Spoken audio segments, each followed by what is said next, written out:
que ça veut dire gagner aux élections pour pouvoir parler avec tout le monde? Non. Le Mali, les pays de l'AES, cette confédération-là, ils ne cherchent pas à parler avec tout le monde. Le but d'un pays, ce n'est pas de chercher à parler avec tout le monde. Le but d'un pays, si toutefois ce pays-là veut vraiment exister sur l'échiquier mondial, c'est de pouvoir créer une politique de développement, une politique de coopération saine et mettre en place surtout des coopérations ou alors des partenariats gagnant-gagnant. C'est tout. C'est tout. Et depuis qu'un pays est en proie à une guerre, il ne voit pas les attaques massives des terroristes et tout là. Vous voyez, qui a ce chant-là dans la bouche? Mais ce sont les France-Africains. C'est eux qui parlent d'élection. Donc, ils viennent reprendre le même dialecte que les pays occidentaux. Donc, c'est un agent conscient. Voilà, ce sont de gros imposteurs. Ils ont été fabriqués, voilà, par l'oligarchie occidentale, à l'effet de tromper les peuples africains. Donc, ils ont un rôle qu'ils jouent pertinemment. Ne vous y trompez pas, ils n'ont jamais été des nôtres. Parce que quelqu'un qui va prendre fait aux causes pour une rébellion, sachant très bien que cette rébellion-là va détruire son propre pays, ça veut dire qu'il est dans un schéma, il est dans un plan. Donc, ce de quoi il se prévaut là, c'est pas vrai.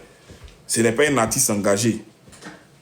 C'est un imposteur qui est mis en mission pour des intérêts bien précis. Et il nous le démontre ici. Qu'on veuille ou pas, le Mali est divisé. Mon espoir, c'est que les gars de l'AES, qu'ils aillent aux élections. Qu'ils aillent aux élections et qu'ils gagnent les élections. Comme ça, ils peuvent parler avec tout le monde. Parce qu'aujourd'hui, qu'on veuille ou pas, le Mali est divisé. Il y a des vrais, il y a des bons Maliens et des faux Maliens. Si vous soutenez les militaires, vous êtes bons Maliens.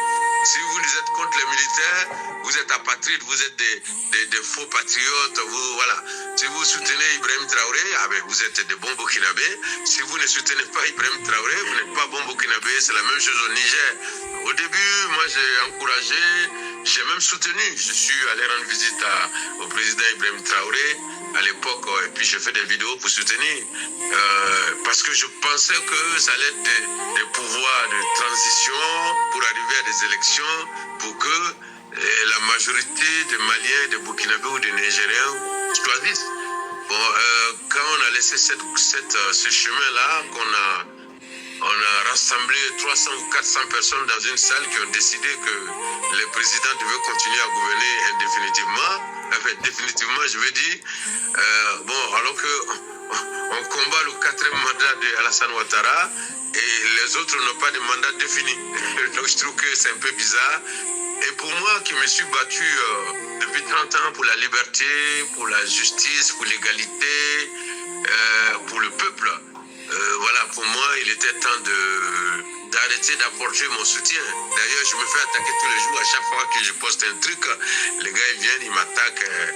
Ils disent même que la France m'a payé. Mon souhait, c'est que la CEDEAO et l'AES se mettent ensemble, même si vous qu'on change de nom. Je ne sais pas ce que cela crée en vous, mais moi, ça crée du dégoût. Ouais, il me fait vomir. Il me fait vraiment vomir parce que il dit des choses très graves. Il porte des accusations gratuites et puis il met en danger la cohésion de ces pays-là qui l'ont reçu.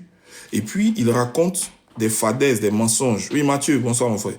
Il raconte des fadaises, des mensonges. Depuis quand supporter Ibrahim Traoré, ou alors depuis quand ne pas supporter Ibrahim Traoré, fait de vous un apatride. Vous voyez comment ils ont la facilité d'introduire du venin dans la politique des pays dont ils ne sont pas d'ailleurs même citoyens.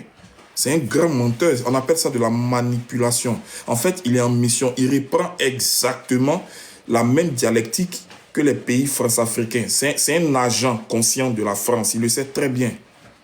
Parce qu'il tient leur même langage. Il dit que le Mali est divisé. Est-ce que le Mali est divisé? C'est ce qu'ils ont fait en Côte d'Ivoire. Ils ont fait croire que la Côte d'Ivoire était divisée. Ils ont fait passer la Côte d'Ivoire pour un pays où les nordistes et les sudistes ne s'entendent pas suite à... Tu vois? Et c'est le même chemin qu'il veut faire être avalé, comment dirais-je, il veut faire passer au Mali. C'est un poison, il est très dangereux. Il dit depuis 30 ans, il combat pour la liberté. Demandez-lui pour quelle liberté il a combattu. Demandez-lui. Demandez-lui. Parce que tu ne peux pas être un combattant de la liberté. Hein? Tu ne peux pas être un combattant de la liberté quand tu as été dans la rébellion. Parce que là, il va avouer clairement qu'il a été avec Kone Zakaria. Une rébellion qui est venue diviser un pays en deux. Donc toi, tu parles de quelle liberté? De quelle liberté tu parles? Et puis, vous voyez comment il fait une corrélation dangereuse entre ce qui se passe en Côte d'Ivoire et puis les pays de l'AES. Il dit que non, on ne peut pas combattre le quatrième mandat.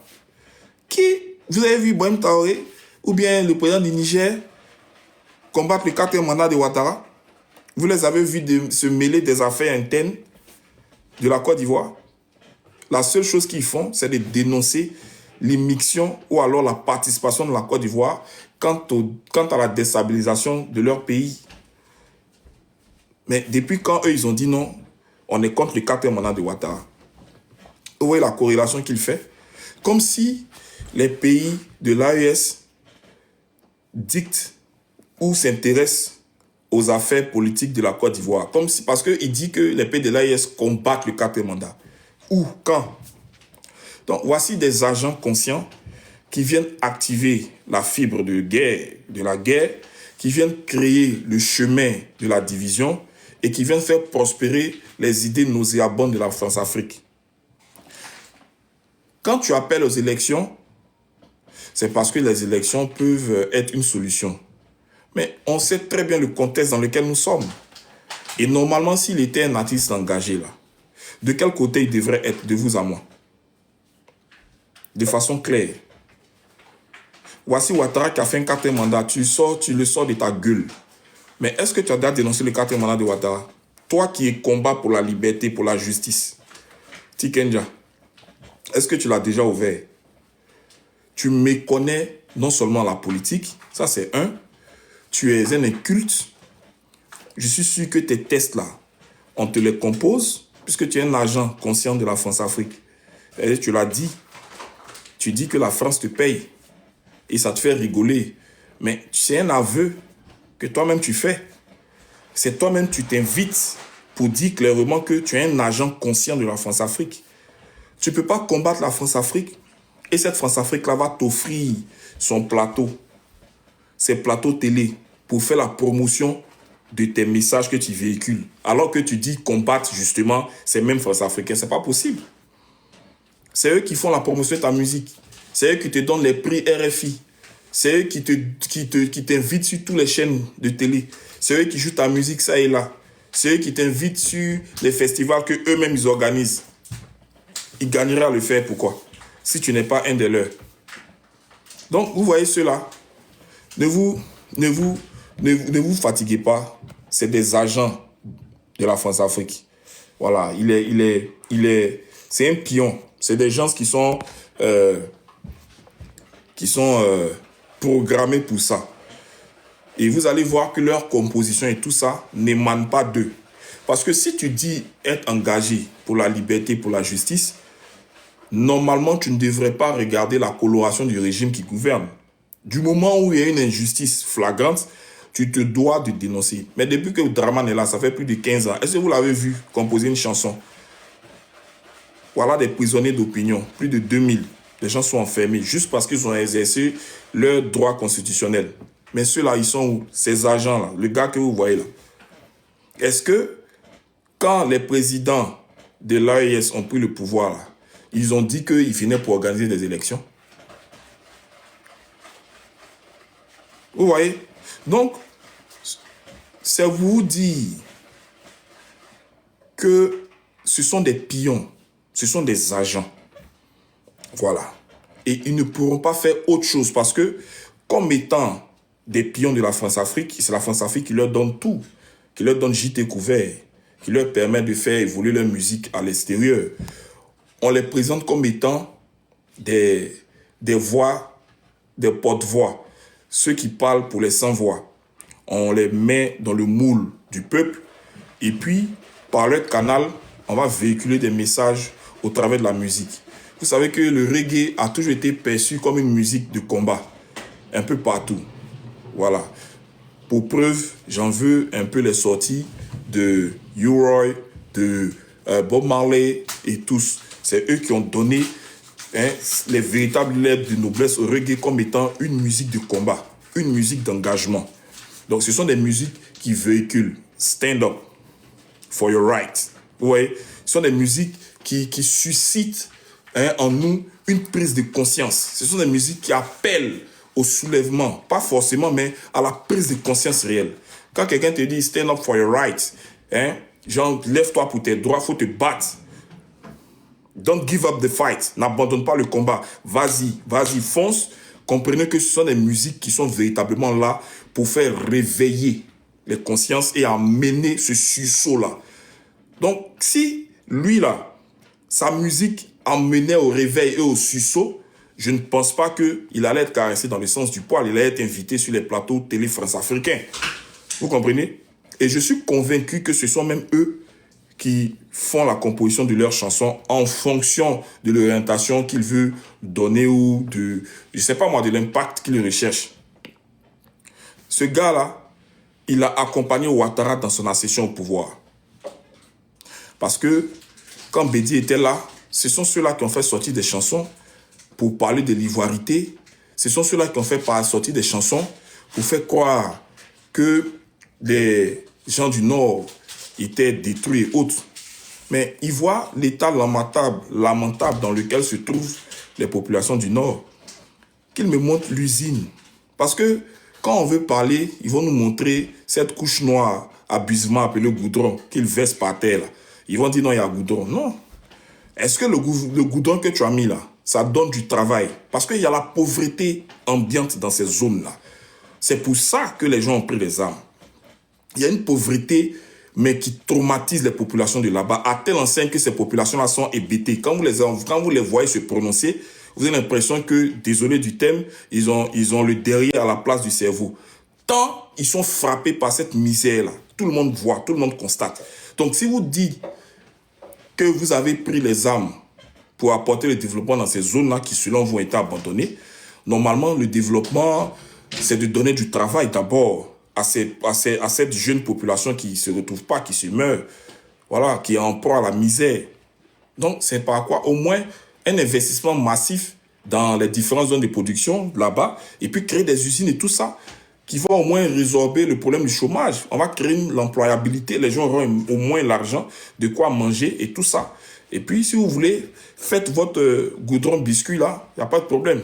Mais les gens sont aussi pauvres qu'avant. Et quand ils veulent parler, on dit non, on a mis de la peinture noire sur les terres rouges qui étaient là avant. Contentez-vous de ça.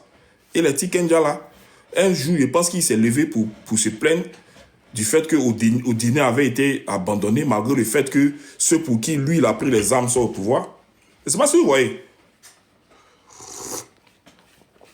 Donc, ce sont des agents. Voilà. Ils ne le font pas parce qu'il veut plaire forcément à Draman et tout ça. Mais comme Ouattara, c'est un France-africain, c'est un valet, et que celui-là, c'est un agent conscient des intérêts france-africains, il ne pourra pas dire autre chose que ce que disent ses mandants. Et ses mandants, c'est qui? C'est le gâchis occidental. Voilà. Et ils vont se dévoiler de plus en plus. Pourquoi subitement Alpha Blondy serait devenu muet? Est-ce que c'est parce que tout est reluisant en Côte d'Ivoire?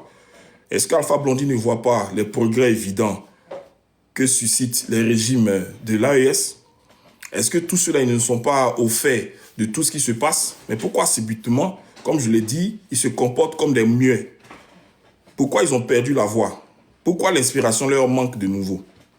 Donc, les Tikenja, il a donné là où il était, c'est un rebelle. Donc, quelqu'un qui prend part à une rébellion ne peut pas être quelqu'un qui combat pour la liberté, c'est pas possible. On n'a jamais vu U-Roy, on n'a jamais vu, comment il s'appelle, Bob Marley, ou bien les autres Guimans être engagés, on les a jamais vus se mettre aux côtés des armes, non. Ils ont utilisé leur message qu'ils ont véhiculé à travers leur musique pour toucher des consciences. L'esprit vaut mieux que les armes. Parce que l'esprit, là, c'est quelque chose qui perdure. Ça se transmet de génération en génération. Pas les armes. Les styles Pulse et autres. Donc, vous dites, ce gars-là, ce sont des gens qui n'en valent pas la peine. Voilà. Vous allez voir que quand la Côte d'Ivoire, et puis cela, donc être sûr, hein, quand les pouvoirs vont changer en Côte d'Ivoire, dans les pays de l'AES, en tout cas quand les choses vont s'affirmer là-bas de façon claire, parce que moi je ne veux même pas, tant qu'ils n'ont pas encore mis en place leur monnaie, tant qu'ils n'ont pas encore assis durablement le développement, ils n'ont qu'à rester, ils vont gérer le pays, parce que les progrès sont évidents pour tout le monde. Vous voyez comment ils sont combattus là? Pourquoi Tikenja ne dénonce pas les attaques qu'il y a eu à l'aéroport de Niamey? Vous voyez comment il est hypocrite? Ils ont attaqué l'aéroport de Niamey. Il y a une grosse attaque. Pourquoi ils ne dénoncent pas cela? Les terroristes font des incursions un peu partout. Dans des villes burkinabées, maliennes et tout ça. Ils font des dégâts, des bêtises là-bas. Pourquoi ils ne dénoncent pas ça? Mieux, pourquoi ils n'encouragent pas ces pays-là, quand ces pays-là ont des résultats évidents, ils ont des progrès qui sont très probants quant à la lutte qu'ils mènent au terrorisme? Pourquoi lui, il n'acclame pas ça? Mais il s'offusque du fait qu'il n'y a pas d'élection et que pour lui, les gens sont là juste parce qu'ils ne veulent pas aller aux élections. Vous voyez comment c'est sale? Vous voyez comment c'est inintelligent? Vous voyez comment ce sont des gens qui sont vides, qui n'ont aucune conviction? Vous voyez comment ce sont des gros imposteurs, des menteurs? Vous voyez comment ceux-là, ils peuvent causer du tort à des peuples? Ce sont des gens à bannir. Parce qu'il sait très bien dans quoi est-ce que les pays africains se sont engagés, surtout les pays de l'AES. Il sait, il est conscient de ce à quoi ils font face. Il dit qu'il est au fait de tout ce qui se passe, non?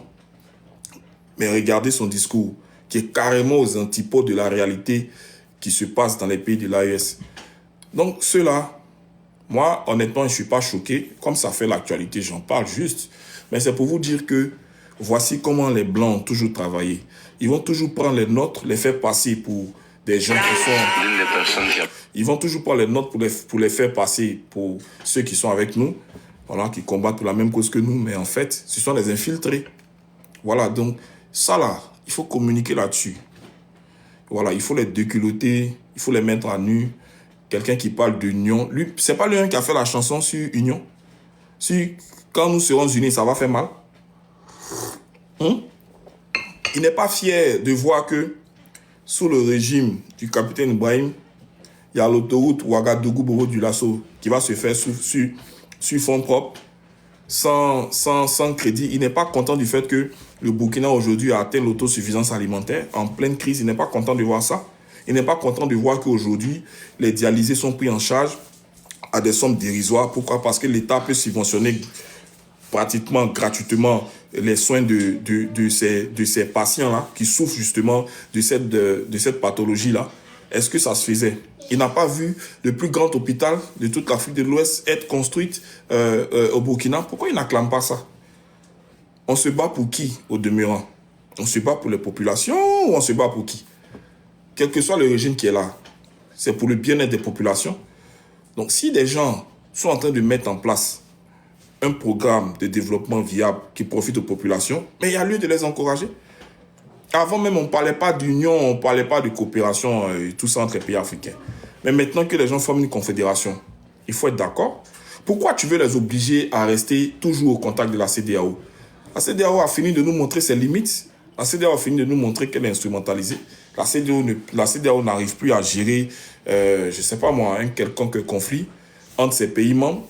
La CEDEAO nous a montré qu'elle est une CEDEAO aux ordres et qu'elle travaille pour des intérêts. Donc pourquoi voudrais-tu que des pays qui ont décidé en toute liberté, en toute souveraineté de se démarquer, pourquoi tu penses que ces pays-là sont en train de prendre un mauvais chemin? Vous voyez? Qui est contre le fait que les pays de l'AES soient sortis de la CEDEAO? Mais ce sont les Occidentaux. Vrai ou faux? Ce sont les Occidentaux. Mais pourquoi toi, tu as le même narratif que ces Occidentaux-là? Comment ça se fait que tu parles exactement, tu as les mêmes revendications que ces Occidentaux-là? Qui appellent à des élections dans ces pays-là? Ce sont bien eux. Donc, ouais, moi je suis content que tout ça quand même ait lieu. Comme je le dirais, une nouvelle Afrique est en train de naître. Ouais. Donc c'est normal qu'il y ait un tri naturel en notre sein. Voilà. Ceux qui ont faim depuis longtemps d'être avec nous, ceux-là vont sortir de notre sein de façon naturelle. Voilà. Donc, plus la lutte s'étend, plus les traites se dévoilent d'eux-mêmes. Parce que cette nouvelle Afrique qui est en train de naître là, ne doit pas comporter en son sein des traites. Voilà. Il n'y a pas pire dégâts qu'un traite dans ton projet. Parce que s'il y a un traite parmi toi, parmi ton camp, dans ton camp, pardon, mais c'est comme tu travailles pour l'ennemi. C'est-à-dire, tu montes ton projet et puis il y a un traite dedans. Mais tu travailles pour l'ennemi. Parce que tout ce que tu concoctes là, l'ennemi est au courant. Donc tu travailles pour l'ennemi, tu ne travailles plus pour toi-même. Voilà, donc il faut vraiment ça. Les gens, d'autres sont découragés. Moi, j'ai toujours dit la chose suivante. Les artistes engagés là, ce ne sont pas des hommes d'argent. Lui là, c'est un homme d'argent. Quelqu'un qui va faire rébellion et puis il tire les dividendes de cette rébellion là, il ne peut pas être un artiste engagé. C'est des plaisantins. Des gars qui roulent carrosse. Non. Ce pas des gens engagés.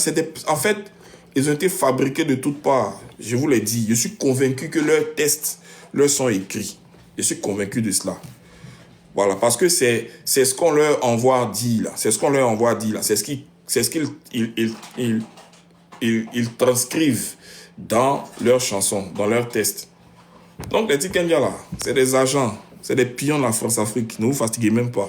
Et vous l'avez vu dire, quand on dit je suis payé par la France. Non. Pourquoi on va dire que tu es payé par la France? Qu'est-ce que tu laisses transparaître qui pourrait présager que tu es payé par la France? Pourquoi on ne dit pas de plusieurs autres artistes qui sont payés par la France? Et puis c'est à toi en disant. C'est simplement parce que mais tu adoptes la même posture que la France vis-à-vis des situations que nous traversons. Voilà. Donc moi, c'est des thèmes même sur lesquels je ne veux même pas m'étendre en longueur, quoi. Ça montre la laideur je veux dire, de certains frères africains. Et vous comprenez pourquoi les gens, ils ont facilement pu nous coloniser. Voilà, parce qu'il y avait des gens comme ça qui, pour des strapontins, toi, ta petite personne, là, c'est quoi devant l'AES? C'est ce que toi, tu vas dire ou penser de l'AES, là. C'est ce qui va nous affaiblir, c'est ce qui va faire quoi? C'est ce qui va faire quoi? Hein? Et ils vont privilégier leurs intérêts mesquins, ils vont privilégier leur petit ventre sale, ils vont mettre en avant leur libido désuète, là, et clouer au pilori l'avenir des millions d'Africains, juste parce que on leur donne, il y a des strapontins à... Non, c'est n'importe quoi. La cause de plusieurs, là, ce n'est pas leur affaire. Juste parce que, bon, on va le faire passer sur RFI, on a fait de lui découverte RFI, il va venir se trémousser sur France 24. Il me demande même si c'est pas une pédale, ce gars-là. Parce que, bizarrement, il y a une chose, hein, quand tu travailles pour les France-Africains, t'es un oubi. Ouais, t'es un oubi, frère. Parce qu'un homme digne, debout, qui dit lutter contre l'envahisseur, qui dit lutter pour des libertés, mais il ne se comporte pas comme ça. Et c'est ça le drame. C'est ça le drame. En tout cas, et vous voyez, il y a quelque chose qui me gêne aussi. Hein. Il y a quelque chose qui me gêne. Regardez par exemple.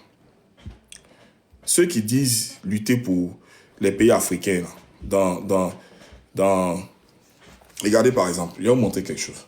Ceux qui disent lutter pour les pays africains, là.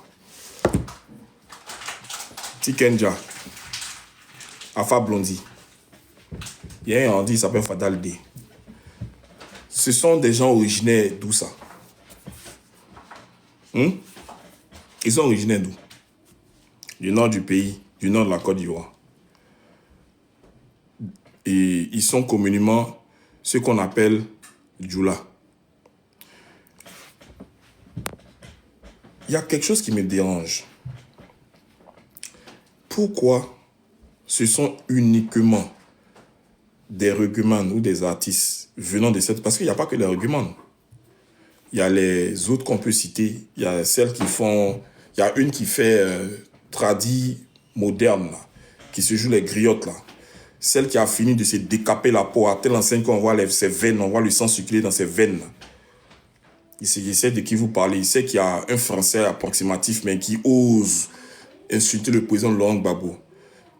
Celle qui, quand vous la voyez, vous vous croirez dans un film d'horreur ou vous vous croirez en plein Halloween. Tant son maquillage peut effrayer, peut réveiller un cadavre.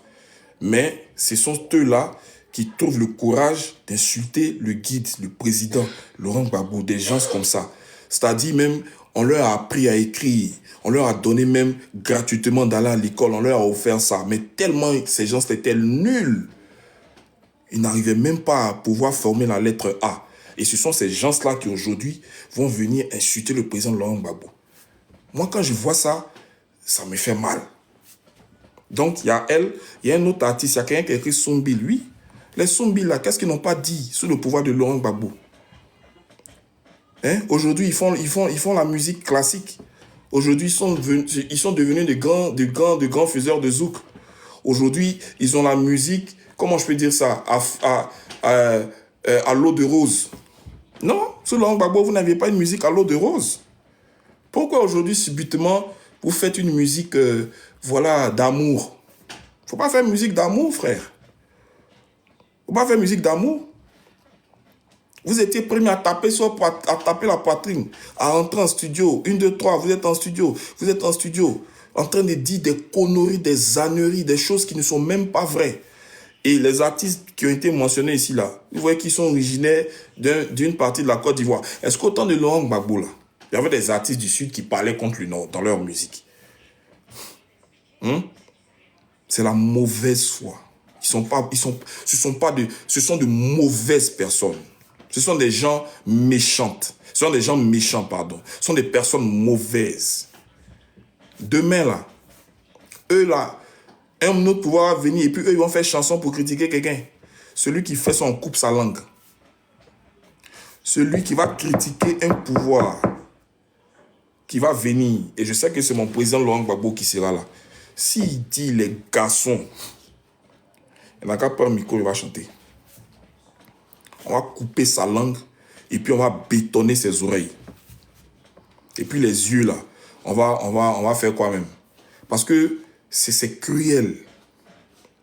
Pendant que vos frères sont en train d'être martyrisés, vous le voyez, sous vos yeux, sont en train d'être criblés, trucidés, injustement arrêtés, emprisonnés. Vous le voyez, on a vu les Komé Bakary arracher des terrains aux gens, faire tout et n'importe quoi. On fouille aujourd'hui dans la nationalité, on cherche les origines. Les Tikendia là, ils ne viennent plus parler d'ivoirité.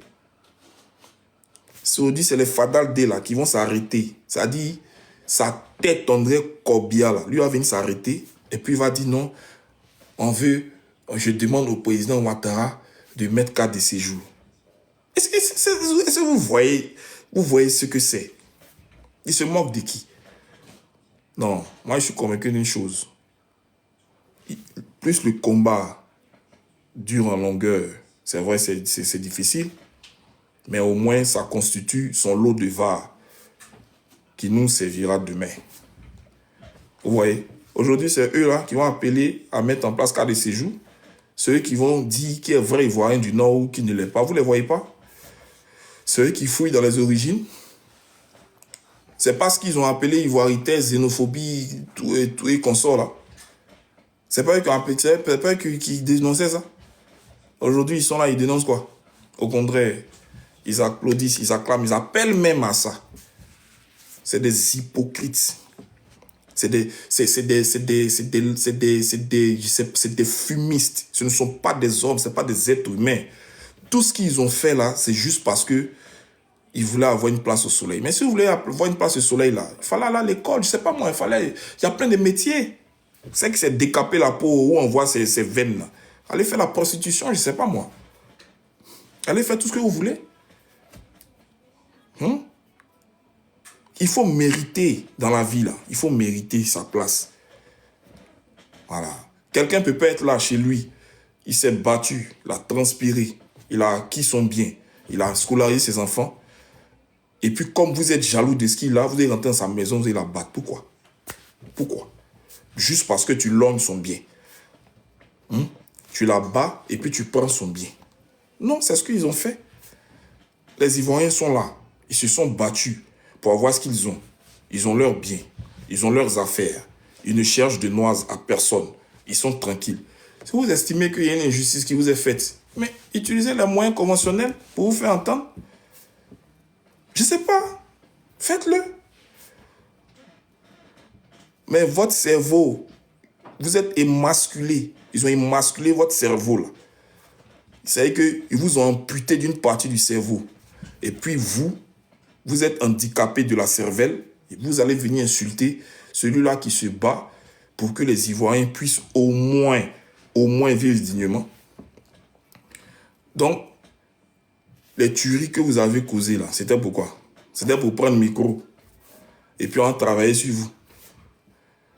C'est pour en travailler sur vous. C'était pourquoi?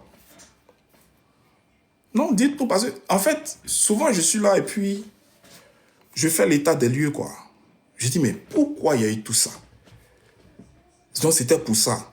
Pour que Alassane puisse nommer sa petite sœur, la sœur de sa petite sœur, la cousine de sa sœur, la sœur de son enfant, l'enfant de sa sœur, sa tante perdue, de la petite sœur de sa tante décédée, pour que eux là, ils viennent gouverner l'appareil de l'État. C'était pour ça. Mais c'était pour ça là. Est-ce qu'on avait besoin? Moi, j'ai un parent, bon, mon oncle, qui était une grande personnalité.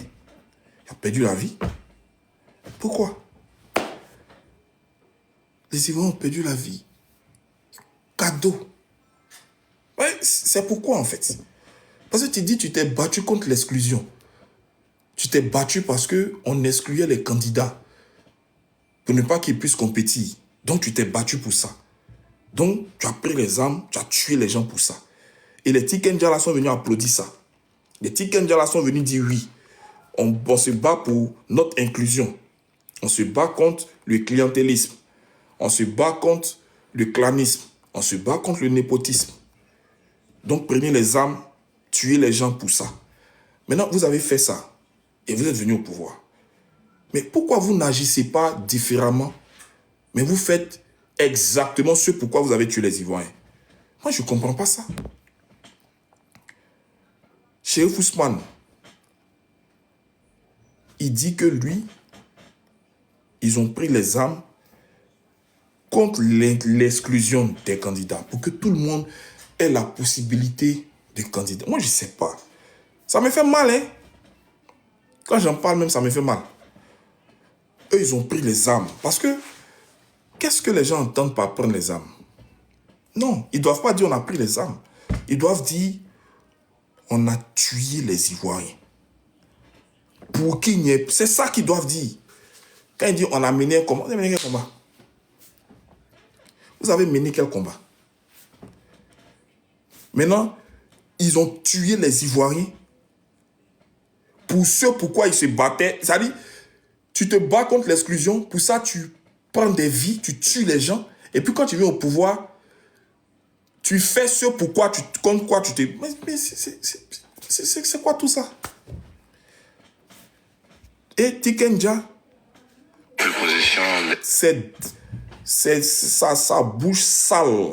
Parce qu'une gueule pareille, des paroles honnêtes ne peuvent pas sortir de là-bas. Tu vas le voir être assis en train de rigoler avec des acteurs de la rébellion.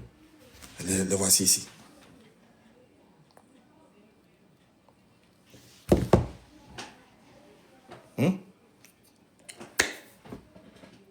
Je comprends pas. C'est le monde à l'envers. Vous voyez, les gens, ils ont été méchants. Inutilement. Ils ont été méchants inutilement. Moi, je vais parler même, par exemple, de Ouattara. Est-ce que inversons un peu les rôles. Supposons que c'était le président Laurent Gbagbo qui faisait premier mandat, deuxième mandat, qui tripatouillait dans la Constitution, qui tripatouillait la Constitution, qui restait 3 mandats, 4 mandats. Qu'est-ce que eux-mêmes, là, ils allaient dire? Je veux dire, de façon sincère, ce n'est même pas parce qu'on fait la politique, mais est-ce que dans la norme des choses, ce sont des choses même qui sont acceptables? Laissons à faire de politique même.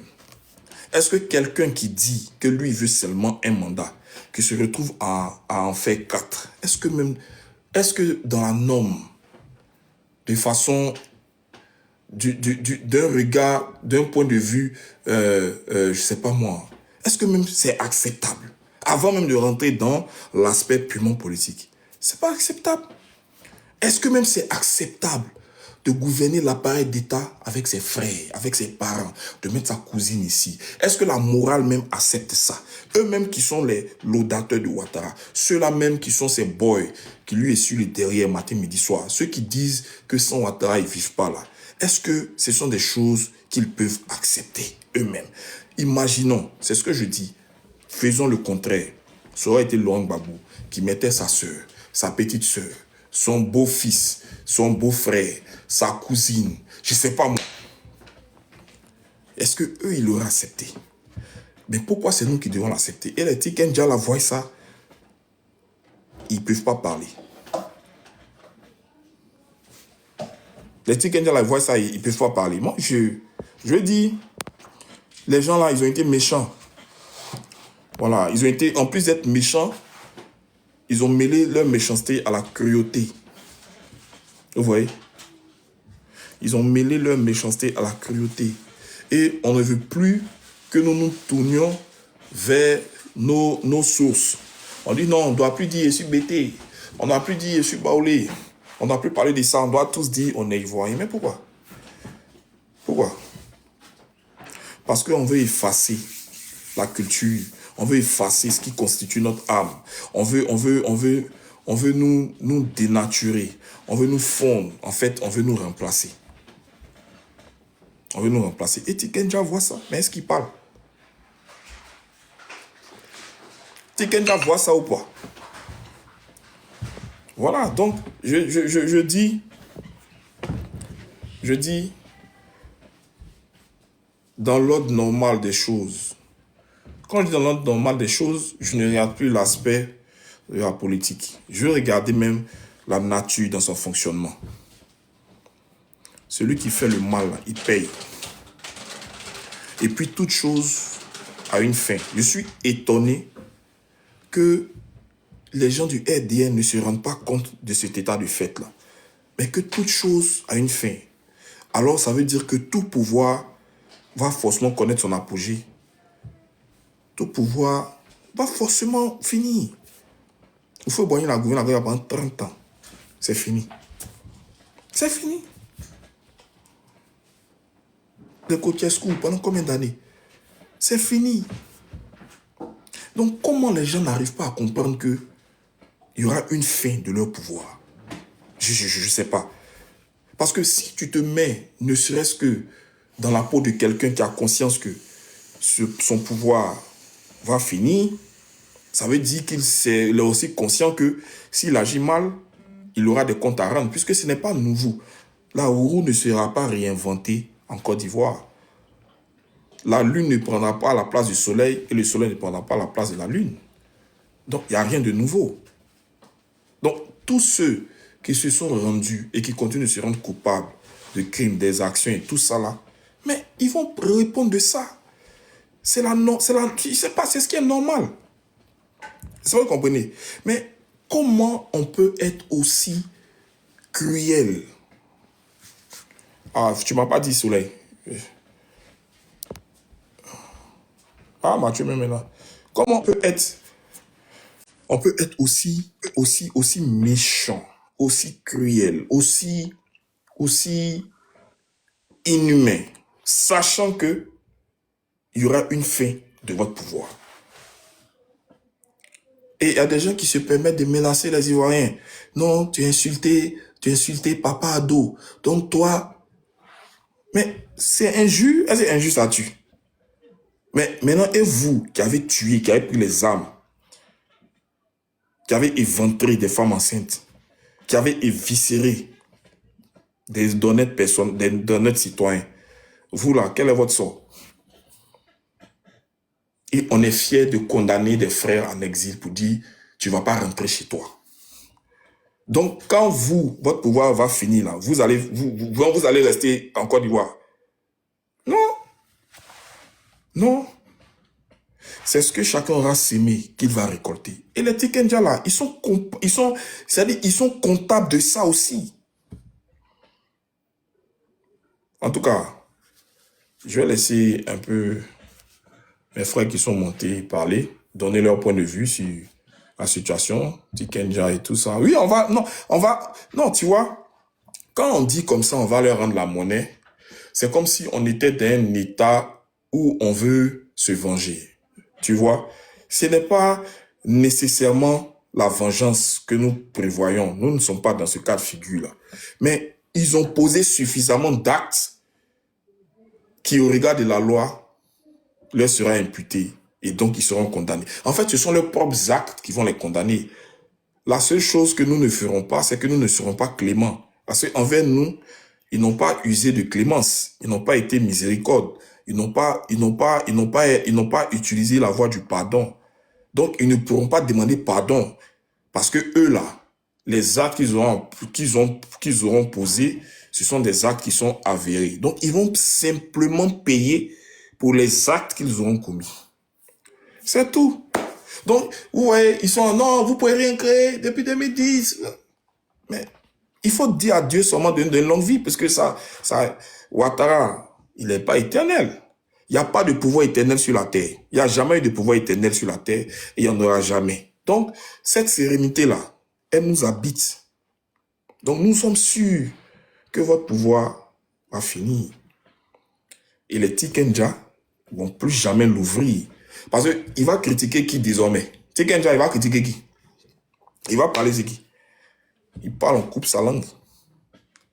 Une façon de dire, il ne pourra plus faire des chansons pour dénoncer. Mathieu, on est arrivé, mon frère. Soleil, désolé.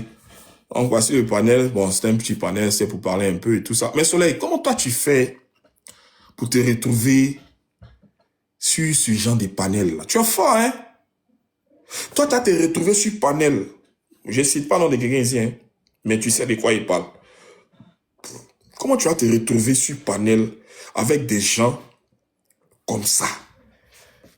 Tu peux les fois, moi, quand je vois sur les panels, je suis choqué. Non, Mathieu, moi, mais ça me choque. Il dit, mais bon, je suis choqué. Je dis, mais comment tu te retrouves là-bas? Mais bon, il est là-bas. Non, il me dit que, bon, tu sais, par moment, il veut faire débat. Mais Soleil, si tu fais débat contradictoire, là, il faut m'appeler. Il va me jouer les RDA et puis on fait débat. Parce que moi, je ne peux pas me retrouver sur... Non, c'est quoi ça?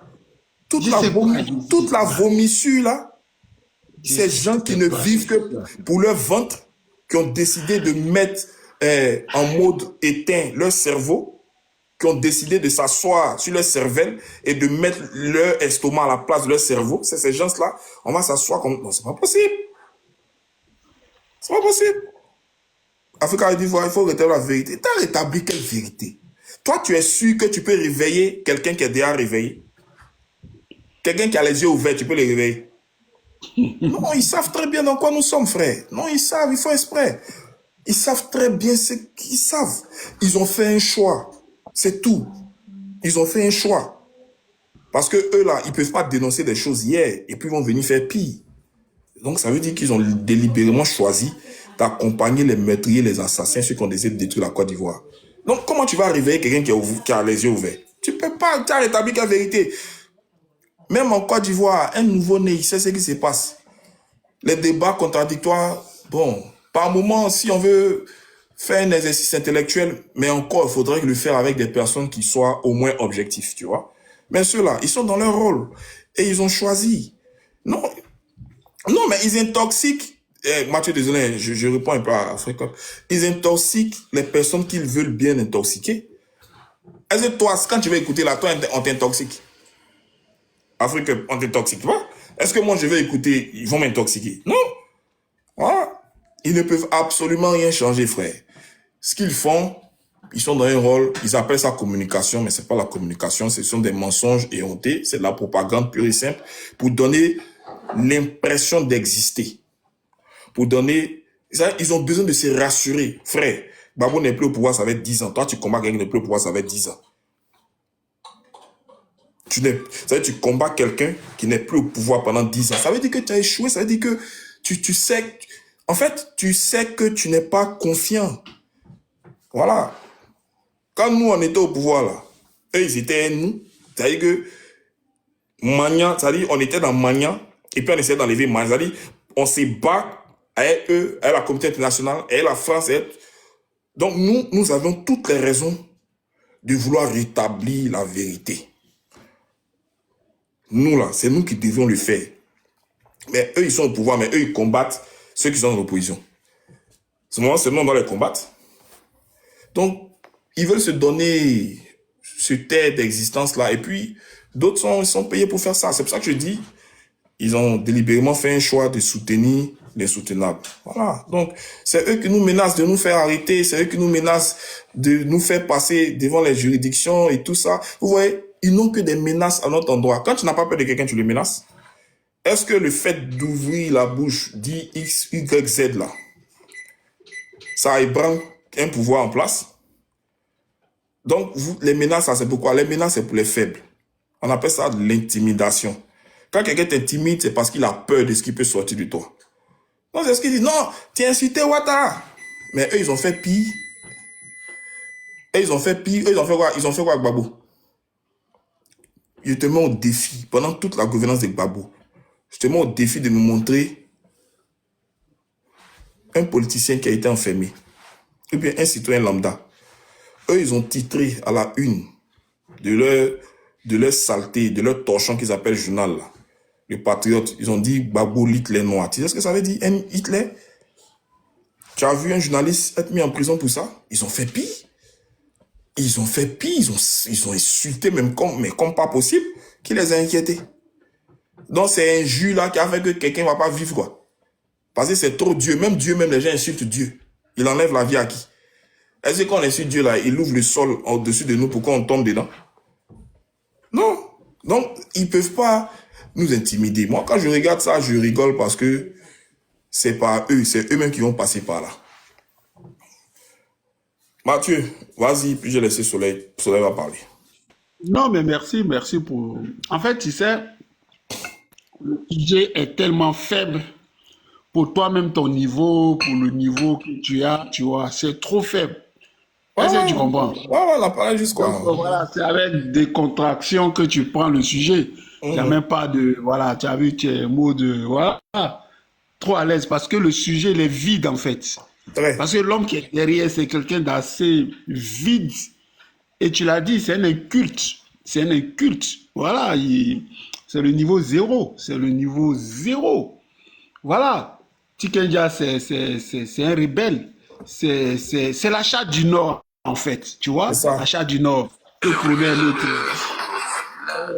prenait, comment on appelle ça, Alpha Bandit, toutes les cliques là. Aujourd'hui, tous, ils sont taiseux parce que leur grand frère, leur papa, du nord de la Côte d'Ivoire, voilà. Parce que c'est un bouki. Voilà, ça au moins, ils reconnaissent ça. Voilà. Donc, parce que je viens du nord, parce que je suis musulman, parce que. Voilà, donc, aujourd'hui, ils sont dans leur affaire. Voilà, ils ne peuvent pas se faire harakiri.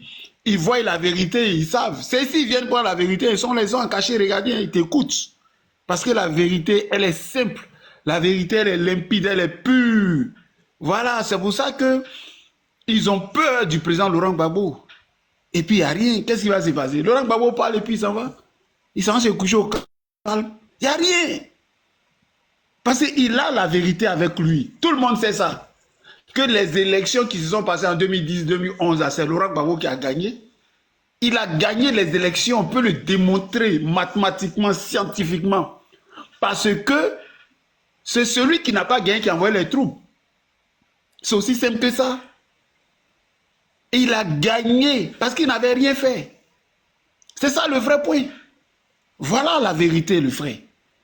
Donc, voilà des gens qui étaient virulents hier, qui avaient leur langue, leur micro, qui parlaient fort. Aujourd'hui, ils sont tous taiseux. Parce qu'ils ont peur. Parce que Ouattara, ça rigole pas. Il va t'avaler comme un python. C'est pas Ahmed Bakayoko qui va me dire le contraire. C'est ça aussi le vrai son. Voilà. Ça aussi, c'est ça qui est le vrai son. Voilà. Donc, Ouattara il n'a pas de... Tout cela, ce ne sont pas des suiveurs de Ouattara. Ouattara ne les connaît pas, Draman ne les connaît pas. Draman dit que c'est la France. Il doit tout à la France. Il ne les calcule même pas. Il ne les voit même pas. C'est ça la vérité. Voilà. Donc, c'est un personnage médiocre, Tikenja Fakoly. Voilà, c'est une misère morale. Quand tu vois même son aspect extérieur, ça crasse. Tu vois, ça crasse. Tu vois, ça merde en fait. C'est pitoyable. Voilà, c'est pitoyable. Aujourd'hui, il a essayé hier de critiquer un peu le RDR. J'ai dit, on a dit, si tu es garçon, viens à Bobo. Il n'est pas parti. Il ne peut pas partir à Bobo, il n'a pas qu'à. Voilà. C'est quoi ça? Toute la merde, la panoplie, les iodés et sirop, les asalfo, les iodés et sirop, ils essaient de critiquer. J'ai dit, aujourd'hui, ils sont en train de planter arbres. Pourtant, hier, c'est eux qui parlaient fort. Ouais, la femme du président, elle ne prend pas son panier pour aller faire marcher à Paris. Il parlait fort. Bon, je dis, ils ne peuvent pas parler. Ils ont parlé où? Inspiration, Nazato, inspiration est mort. Voilà. Ils sont tous des politiciens, en fait. C'est tous des politiciens. Adama, il a vu, comment il s'appelle là? Espoir 2000. Il dit, oui, moi là, il a dit que je critique Bédier, je critique Gbagbo, je critique, on ne sait pas où je suis. En fait, c'est tous des lâches, des poltrons, des peureux. Ils n'ont pas d'engagement. Voilà, ils ne peuvent pas avoir. Pourquoi ils vont avoir engagement? Pourquoi ils vont avoir engagement? Donc ils sont là pour les penses. Tu l'as dit, tu l'as répété, tout le monde l'a dit. Tout le monde l'a dit. C'est des petites personnes en fait. Les gens n'en valent même pas la peine. Mais comme tu l'as dit, c'est l'actualité. Et on ne peut pas laisser passer ces gens du tout. Donc bon, la nature aurait du vide. Bon, il faut qu'on parle. Mais qu'est-ce qu'on prend en réalité? Intellectuellement, qu'est-ce qu'on prend avec Tikenja? Tellement il est carent, tellement il est vide. C'est une merde. C'est une merde. Et quelque part, on va dire, si tu vas plus loin, tu vas dire, quelque part, c'est bien fait. Mais les gars de l'AES, là, que nous, on soutient aujourd'hui, là, mais c'est les clients, ce sont les clients de choses, comment on appelle ça? C'est les clients de Tikenja, aïe. Tu n'es pas au courant des Aougoua.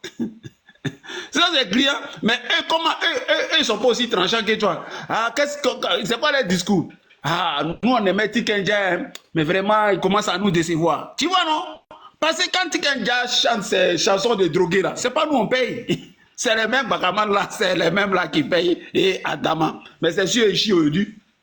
C'est ça la réalité. Est-ce que tu comprends ce que je te dis là? C'est ça là qui est la réalité. C'est des anciens camarades.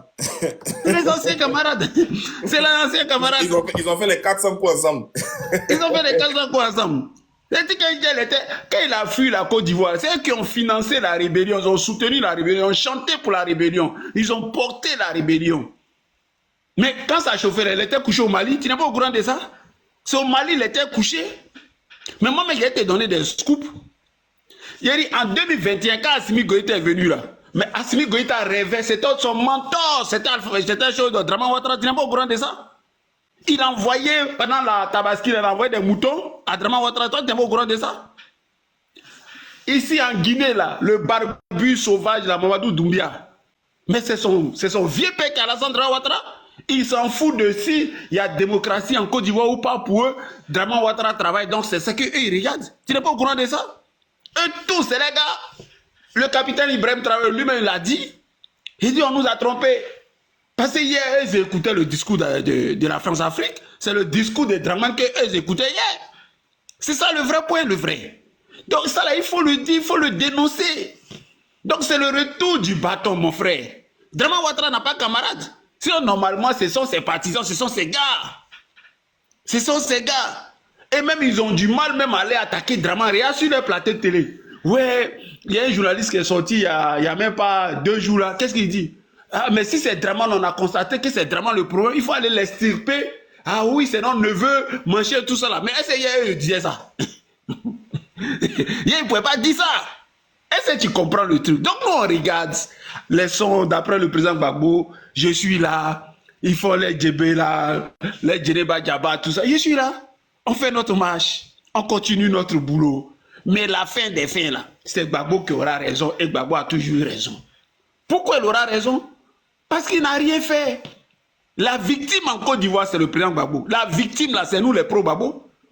C'est pas nous qui avons fait la rébellion, c'est eux qui ont fait la rébellion. Mais vous avez critiqué hier et aujourd'hui, vous faites pire.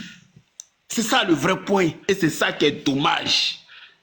Nous, on a cru qu'Alassane Ouattara et sa bande, Alassane Ouattara et ses tueurs là, quand ils allaient venir, nous, on allait émerveiller, on allait dire, ouais, il allait envoyer des gens, des Ivoiriens de partout le monde, des technocrates. Toi-même, tu les regardes, tu dis, ouais, ça là, ça c'est des gars.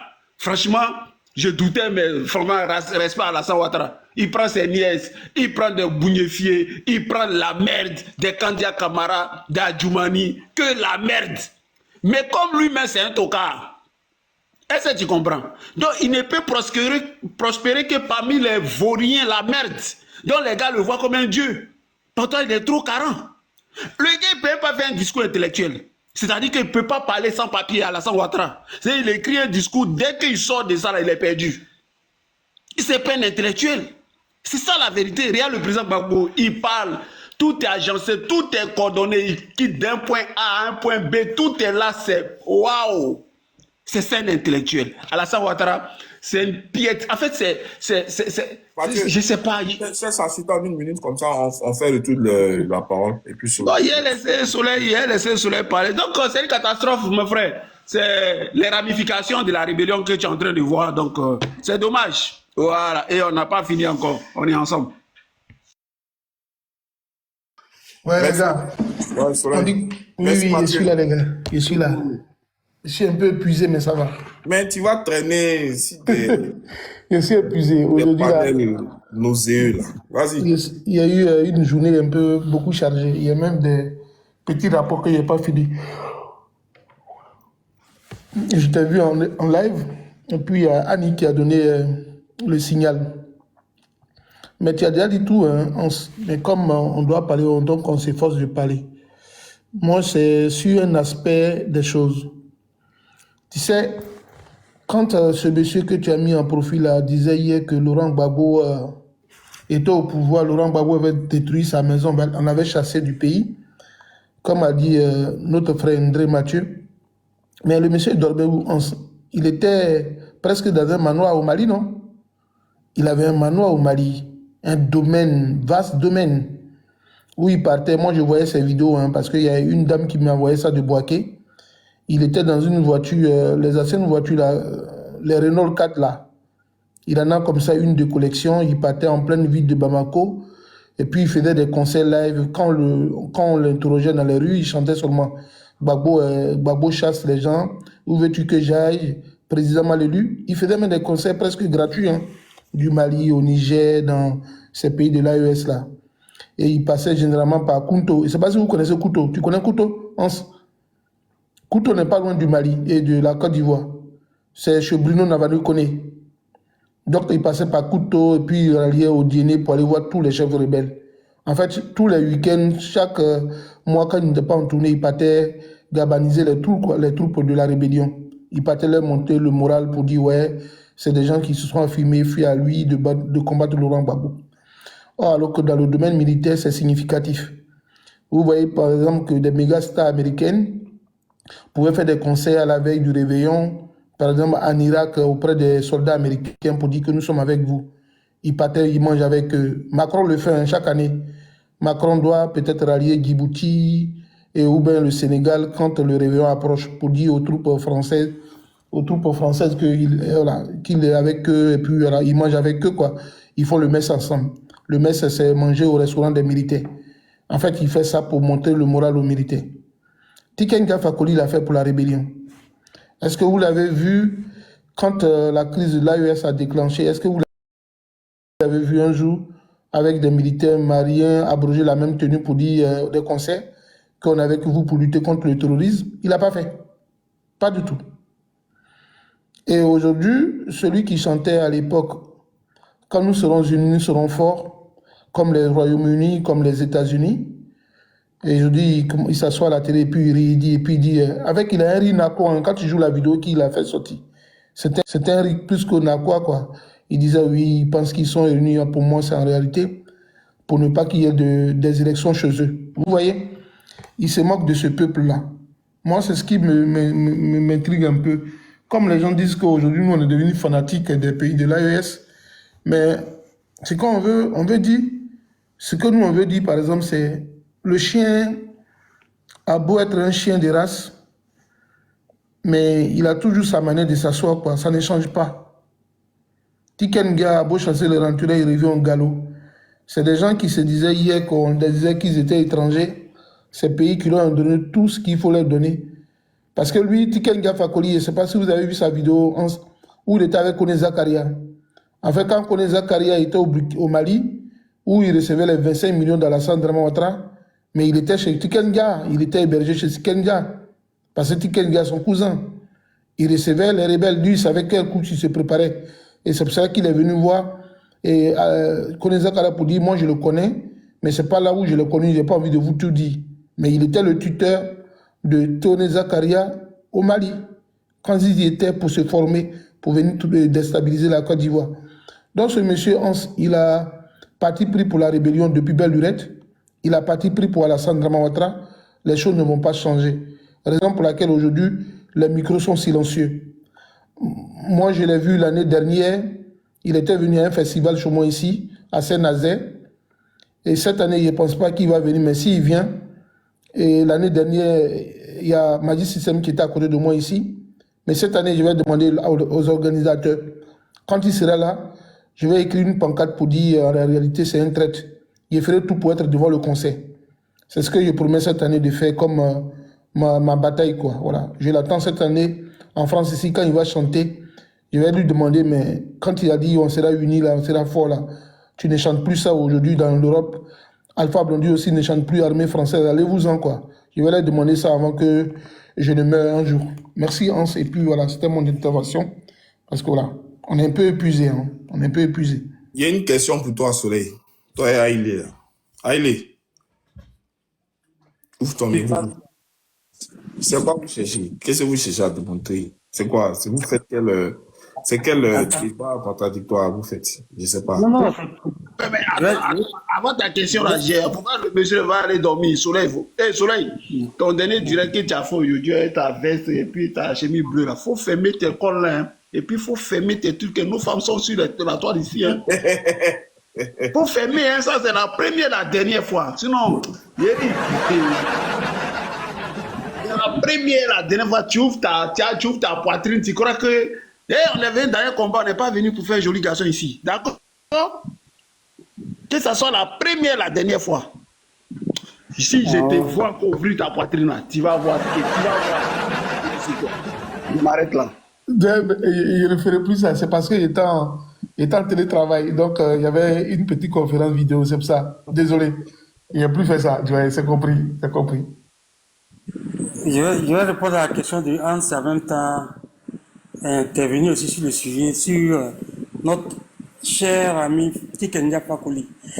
Hans, bonsoir, le frère qui est en haut là. André, si je vois bien, hein. Mathieu, t'appelles comme tu l'appelles Hans. Et puis à Soleil. C'est Hans, il y avait une étoile tissée tout autour de la Côte d'Ivoire. Au moment où il y avait un terre rentré en crise.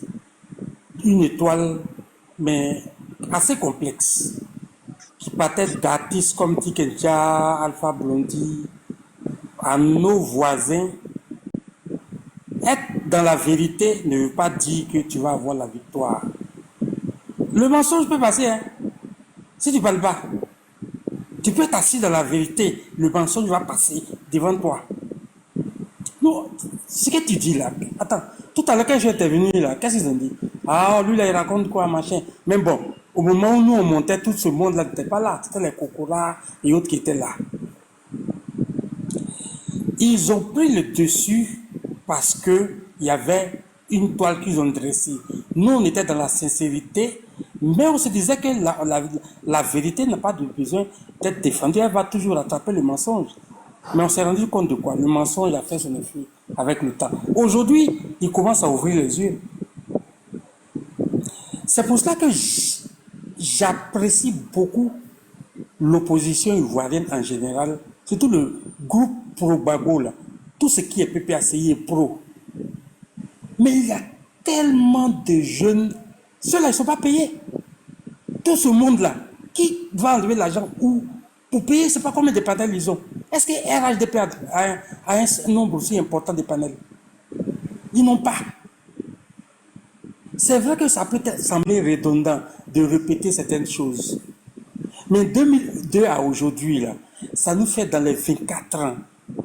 Et même si pour nous, certaines choses peuvent paraître un peu redondantes, mais je sais que ça vaut quand même la peine d'avoir des panels tels que, je vais les citer, les Oxymol, les Joe. Même si à l'intérieur, entre nous, là, il y a des petits bisbilles, c'est bon. Ils n'ont qu'à continuer ce qu'ils font là. Il y en a même d'entre nous-mêmes qui vont même élire domicile sur panel RDR là-bas. C'est bon, ils n'ont qu'à faire. Chacun doit aller où il peut pour faire ce qu'il a à faire. Tu vois un peu. Aujourd'hui, qu'est-ce qui est en train de se passer? Maintenant que la vérité est en train de clore, toute la toile s'est déchirée et puis ils sont en train d'être pris dans leur propre piège. Au nord, tout à l'heure quand je suis intervenu, je n'ai pas trop parlé non plus parce que, bon, peut-être ils ne voulaient pas écouter ou bien ils ne comprenaient pas. Je leur disais, mais aujourd'hui, les gars, vous avez peur. Parce que vous avez peur de quoi? Vous vous retrouvez dans une situation où, à l'intérieur, nous là, on ne visait pas, l'élection 2025 c'est bon, mais on voulait garder notre base intacte, on ne voulait pas se griller en posant des actes gauches. C'est ce qu'on a fait. J'ai pris l'exemple de l'échiquier, où j'ai dit le roi là ne s'est pas grillé, parce qu'on regarde l'avenir. Ce qui se joue actuellement, c'est un repositionnement politique en Côte d'Ivoire. Vous maintenant, vous avez votre numéro 1 qui est président, oui, mais il a calé le futur roi qui est le prince, son petit frère, en bas, ou bien, je sais pas moi. Il a même protégé, en ne mettant pas premier ministre, mais vice-premier ministre. À l'intérieur, vous cassez toute velléité, mais tout ce qui vous fait peur maintenant, là, pourquoi vous prenez Soro? Parce que la question posée, c'était pourquoi ils insultent tant Soro? Vous prenez Soro comme ultime ennemi, mais parce que si jamais vous le laissez approcher, il va diviser votre électorat. Et votre vrai visage sera révélé. C'est de ça que vous avez peur. Et c'est de ça qu'ils ont peur. À l'intérieur de leur parti, ils ont des problèmes. Dans la Côte d'Ivoire, vis-à-vis des autres formations politiques, ils ont des problèmes. Dans la sous-région, ils ont des problèmes. Regarde leur électorat. L'électorat est composé de quoi? Bien sûr, de nos frères du Nord. Ils essaient de diversifier, mais on sait que la grande partie vient de là. Mais pas seulement de là, mais une grande partie de nos frères aussi de la sous-région qui sont naturalisés. Est-ce que ceux-là sont tous d'accord avec ce qui arrive à leur pays d'origine? Va sur leur panel et tu entendras. C'est divisé de ce côté-là aussi. Donc quand tu prends tout le groupe là-bas de leurs supporters, tu enlèves les pro-Soro, tu enlèves nos frères sinon pro-Soro, c'est-à-dire Jean Senufo et autres. Parce que c'est de ça qu'il s'agit. Quand eux se parlent, ils ne passent pas par 4 chemins, ils le disent. Tu enlèves maintenant ceux qui sont, disons, aussi originaires de là ou pas, mais naturalisés, originaires, bon, qui ont des ascendants de pays frontaliers. Ils ne sont pas tous d'accord avec ce qui se passe. S'ils soupçonnent ceux-là d'être derrière ce qui se passe dans leur pays d'origine, mais c'est ça qui fait que c'est ce groupe-là, pardon, qu'ils aimeraient rattraper en faisant une contre-communication pour dire ils n'ont rien à voir avec tout ça. Alors ceux-là leur disent, si vous n'avez rien à voir avec tout ça, qu'est-ce que vous faites avec nos ennemis? C'est pas vous, d'accord, mais Blaise Compaoré fait quoi là? Et les Français et autres qui sont nos ennemis déclarés, pourquoi est-ce qu'ils rôdent dans vos environnements là-bas? C'est vrai, vous, on n'a pas de preuves, on n'a pas encore, on cherche. Mais qu'est-ce que cela font chez vous là-bas? Donc, le vrai problème dans lequel ils sont, pourquoi ils font des panels aujourd'hui, c'est ça. Leur base est comme un verre là, cicatrisé. Donne un petit coup de doigt comme ça et puis ça vole en éclat. C'est dans ça ils sont. Ils veulent recoller tous les bouts. Ils ont beaucoup de problèmes. C'est pourquoi sur leur panel, les joints, tous les petits qui font la communication, ça leur fait mal. Voilà la raison. Et voilà dans leur vraie situation aujourd'hui. Ils ont plus de problèmes que nous qui ne sommes pas au pouvoir. Parce que nous, on a gardé notre base intacte. Il a failli avoir le blé goudé et tout ça, mais ça n'était pas allé quelque part. Voilà. C'est ça que je voulais donner comme contribution. Ok. En tout cas, j'ai écouté ce que tu as dit. Bon, c'est entendable hein, à des points divers. Mais moi, je dis la chose suivante. Les débats contradictoires ne valent que par leur pertinence et surtout par leur objectivité. C'est vrai qu'en menant ces débats-là, bon, c'est clair qu'on a le souci de remettre les faits dans leur contexte, mais surtout apporter une certaine forme de vérité. Ça peut s'entendre. Mais tu sais, ce que tu dis, c'est vrai, mais c'est pour ça que nous, on s'efforce aussi à créer des lives, à faire des panels où le sens de la communication est orienté. Voilà. Parce que nous, comme tu le sais, on est en phase avec ceux qui nous écoutent, donc avec les populations, mais surtout, on dénonce des faits qui sont réels. Voilà. Nous ne sommes pas, je sais pas moi, des moutons pour dire que on ne va pas dans un sens parce que bon, on suit ça. Mais bon, ce que tu dis, ça s'entend, hein, ça s'entend. Mais moi, je n'en ai ni la force et je n'en ai ni l'envie et je n'ai plus le courage de faire des débats contradictoires. De toute façon, on en a tellement fait. Donc, ils savent très bien que leur électorat... Et regarde, j'ai vu un de leurs gars là qui était qui était en tout cas avec eux, mais qui a commencé à dire que l'électorat de RDR est basé uniquement de la plupart des ressortissants de l'AES. Et c'est d'ailleurs ce pourquoi ils ne pourront jamais mettre en place la carte de séjour, parce que ce serait se faire harakiri. Il dit que ce serait toi-même enlevé de ton sein. Et sinon, pourquoi penses-tu qu'ils ont refusé de faire l'audit de la liste électorale? Pourquoi tu penses qu'ils ont refusé? C'est parce qu'ils ont des choses à cacher. On vient auditer ton travail. Tu t'opposes, tu veux pas. Mais c'est parce que tu veux pas qu'on découvre quelque chose. Sinon, normalement, l'audit de la liste électorale, là, ça allait nous aider à bien épurer la liste et puis à avoir une liste vraiment crédible qui se rapproche le plus de la réalité. Mais pourquoi les gens n'ont pas voulu ça? Parce qu'ils ont des choses à cacher, parce qu'ils savent. Et bien évidemment, lors comment on appelle ça, les partis politiques, en premier lieu le PPACI, tu as vu que on a fouillé dans cette liste-là, on a sorti plein d'irrégularités et ce n'est pas caché. Je lui dis, on a trouvé des irrégularités et ces irrégularités leur ont été rendues publiques. On a trouvé beaucoup d'anomalies dans cette liste-là que nous avons rendues publiques. On a notre organe SAFE qui a travaillé justement à mettre en lumière les approximations et surtout ces graves irrégularités-là qui étaient remplies dans cette liste-là. On a rendu ça public pour dire que on n'a rien à cacher. Donc, si ce que nous avons sorti comme imperfection de cette liste-là, si ça s'avère, si ces irrégularités-là sont fausses, c'est à la CEI de nous dire vous mentez. Est-ce que tu as vu? Ils ont mis en cause tout ce que nous avons sorti comme faute, fraude et tout ça. Est-ce qu'ils ont mis ça en cause? Parce que les partis politiques se font, comment on appelle ça, distribuer, se font donner, se font octroyer cette liste-là pour qu'ils puissent aussi faire des travaux à l'effet de voir hein, les erreurs qui sont contenues dans cette liste. On l'a fait et puis on a rendu ça public. Est-ce que la CEI a dit non, les informations que vous avez données sont erronées, les erreurs ou les irrégularités, les doublons que vous avez fait ressortir sont faux? Non. Donc, eux-mêmes, ils comprennent que, parce que tu vois ce qui se passe, qui les commande? C'est-à-dire, ceux qui sont originaires même de chez nous, là, qui les commandent? C'est ceux-là même qui ne sont pas originaires de chez eux là, mais qui les commandent. Ils en souffrent. La preuve en est, il faut regarder dans le gouvernement, pour la plupart des membres, c'est eux-mêmes qui le disent, hein. C'est eux là qui nous disent que lui là, il est pas tant, il est malien d'origine, il est ceci. Et nous, on sait tout ça. Mais nous, on ne maîtrise pas. Nous, on voit un Koulibaly, ah mon cher, c'est Koulibaly.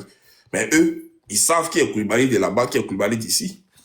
Et ce sont ceux-là qui ont fini par avoir le dessus sur eux-mêmes. Tu penses que ça les fatigue pas? Ils s'en plaignent, on les voit le dire. Oui, tu vois ce que tu es en train de dire? Moi, quand je veux monter sur un panel, généralement, je sais que je viens en terrain hostile et que ce que je vais dire ne va pas peut-être plaire à ceux qui sont là. Je ne monte pas sur tous les panels. Hein. Tu sais comment j'ai procédé aujourd'hui et puis je suis monté sur un panel. En fait, quand je suis monté sur ce panel, c'est ce que tu es en train de dire là, que j'ai constaté. Moi, je ne sais pas enregistrer les panels, sinon il allait faire beaucoup de var. Il est arrivé que dans leur argumentaire, parmi eux-mêmes, dans leur propre clan, que d'aucuns disent qu'on a été à l'ambassade pour faire des papiers et j'ai constaté que ce dernier il n'est pas français. On a dû négocier. Tu sais qui a je n'ai pas envie de dire le nom de la personne qui l'a dit. Et il dit, on est parti à 2. Non, il ne cite pas. Il dit, on est parti à 2 ou à 3. Et puis, il a vu que tel n'était pas ivoirien, mais on a quand même bataillé. Et il a eu son passeport. Et moi, je ne connais même pas son village. Et ils disent après, et puis il y a un qui vient qui se contredit, qui dit, autant de Babou, nous avons été victimes d'une discrimination, délit de faciès, d'appartenance de nom qui appartient au pays voisin. C'est pour ça que nous, on a pris les armes. Et la même personne nous dit encore, sur le même panel, hein, mais toi, tu n'es pas ivoirien.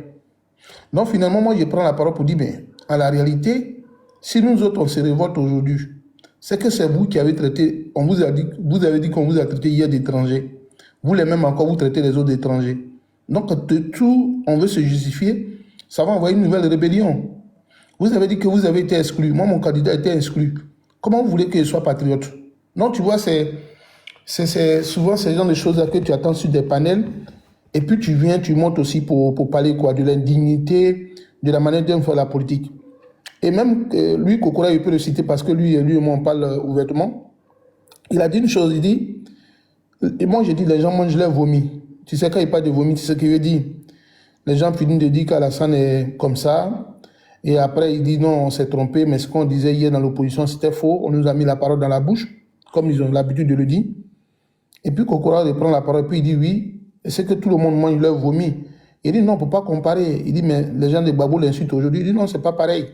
En Côte d'Ivoire, on insulte Alassane, cela vaut prison, non? Les gens vont en prison pour ça. Le procureur même donne 1 million pour trouver des gens qui auraient insulté Alassane. Mais pourquoi les mêmes personnes qui l'ont insulté hier sur des panels disent aujourd'hui sabardé et puis vous les acceptez? Est-ce que ce n'est pas une contradiction en fait? Est-ce que ce n'est pas une forme d'incongruité, d'incohérence? Il devait subir aussi la rigueur de la loi, non? Mais quand on essaie de pousser, vous dites que non, c'est vos amis, comment vous dites, c'est nos parents, tout comme on est du Nord, donc c'est tolérable. Moi, c'est bizarre en fait. Voilà ce que je voulais dire un peu de ce que tu es en train de dire comme argumentaire.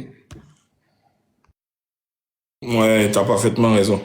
C'est ça. Et puis, il y a vu dans les commentaires, il y a quelqu'un qui disait comme ça, mais les gars, tu vois, entre eux, ils se connaissent. Donc, moi, c'est toute cette mauvaise foi, ou cette foi mauvaise là, qui m'exaspère. Je veux dire, ce qu'ils ont dénoncé hier et qui a valu la vie à des millions d'Ivoiriens là, c'est ce que eux-mêmes viennent répondre. Donc, pourquoi alors avoir tué les gens? Pourquoi avoir tué les Ivoiriens? Si c'était pour venir faire ce que vous avez dénoncé. Et ça, si tu vois, c'est comme si, en fait, les gens sont morts pour rien. Parce que vous dites, on vous taxe d'être des xénophobes, vous taxez les autres d'être des xénophobes, vous taxez des autres d'être des ivoiritaires, bon, des thèmes, je sais même pas où ils sont allés chercher ça. C'est vous qui dites que on fouille dans dans vos origines et que pour cela, ça vous rend apatride parce que on douterait de votre filiation. Donc, normalement, on ne devrait pas chercher à savoir qui vient d'ici, tout. Maintenant, quand vous venez là, vous faites pire que ce que vous avez dénoncé. C'est à croire que les gens ont été tués pour rien. Et moi, c'est ça qui me fait très mal. Parce qu'il faut les voir aujourd'hui sur les panels. Ils n'ont pas honte de dire, oh lui là, c'est pas un Ivoirien, c'est un sur leur panel à eux. Ils le disent clairement. Alors qu'hier, ils étaient unanimes, ils étaient d'accord qu'il ne fallait pas faire ça parce que pour eux, ça faisait le lit de la xénophobie, ça faisait du tort à une partie des Ivoiriens, ça faisait ceci, cela. Donc, on a compris que tous les éléments sur lesquels les gens se sont appuyés pour venir nous tuer, là, ce n'était purement que du mensonge. D'où l'anecdote du président pour dire c'est sur la base des mensonges qu'ils ont emmené Kadhafi à participer. Donc, ils ont emmené Kadhafi à les aider. Voilà. Parce que ce sont des faits qui ne sont pas avérés. Quand ils disent on nous empêche de porter boubou, mais cela, c'est faux. Or, c'est sur la base de porter boubou là que les Ivoiriens sont morts, ont été tués. Parce que, selon eux, on dit non, on ne va pas porter boubou. Donc, comme on leur a dit de ne pas porter boubou, donc eux, ils se sont dit, bon, c'est le bon moment pour tuer ceux qui disent souvent porter boubou là. Mais, depuis quand? Bon, maintenant, porter les boubous pour aller faire le conseil des ministres. Pourquoi ils ne portent pas boubou pour aller faire le conseil des ministres? Cela m'a été mon défi de me monter un charnier dans le nord du pays. Ils disent non, on tue les musulmans. Mais montez-nous un charnier. Ou bien c'est à cause de, comment il s'appelle? L'ancien acteur, là, Kamara H. Parce que ils ont 3 noms. Kamara H, Colonel Dosso, et puis qui encore là? C'est les 2. Ils disent non que ils ont déterré la maman de Alassane Ouattara, que c'est Laurent Gbagbo.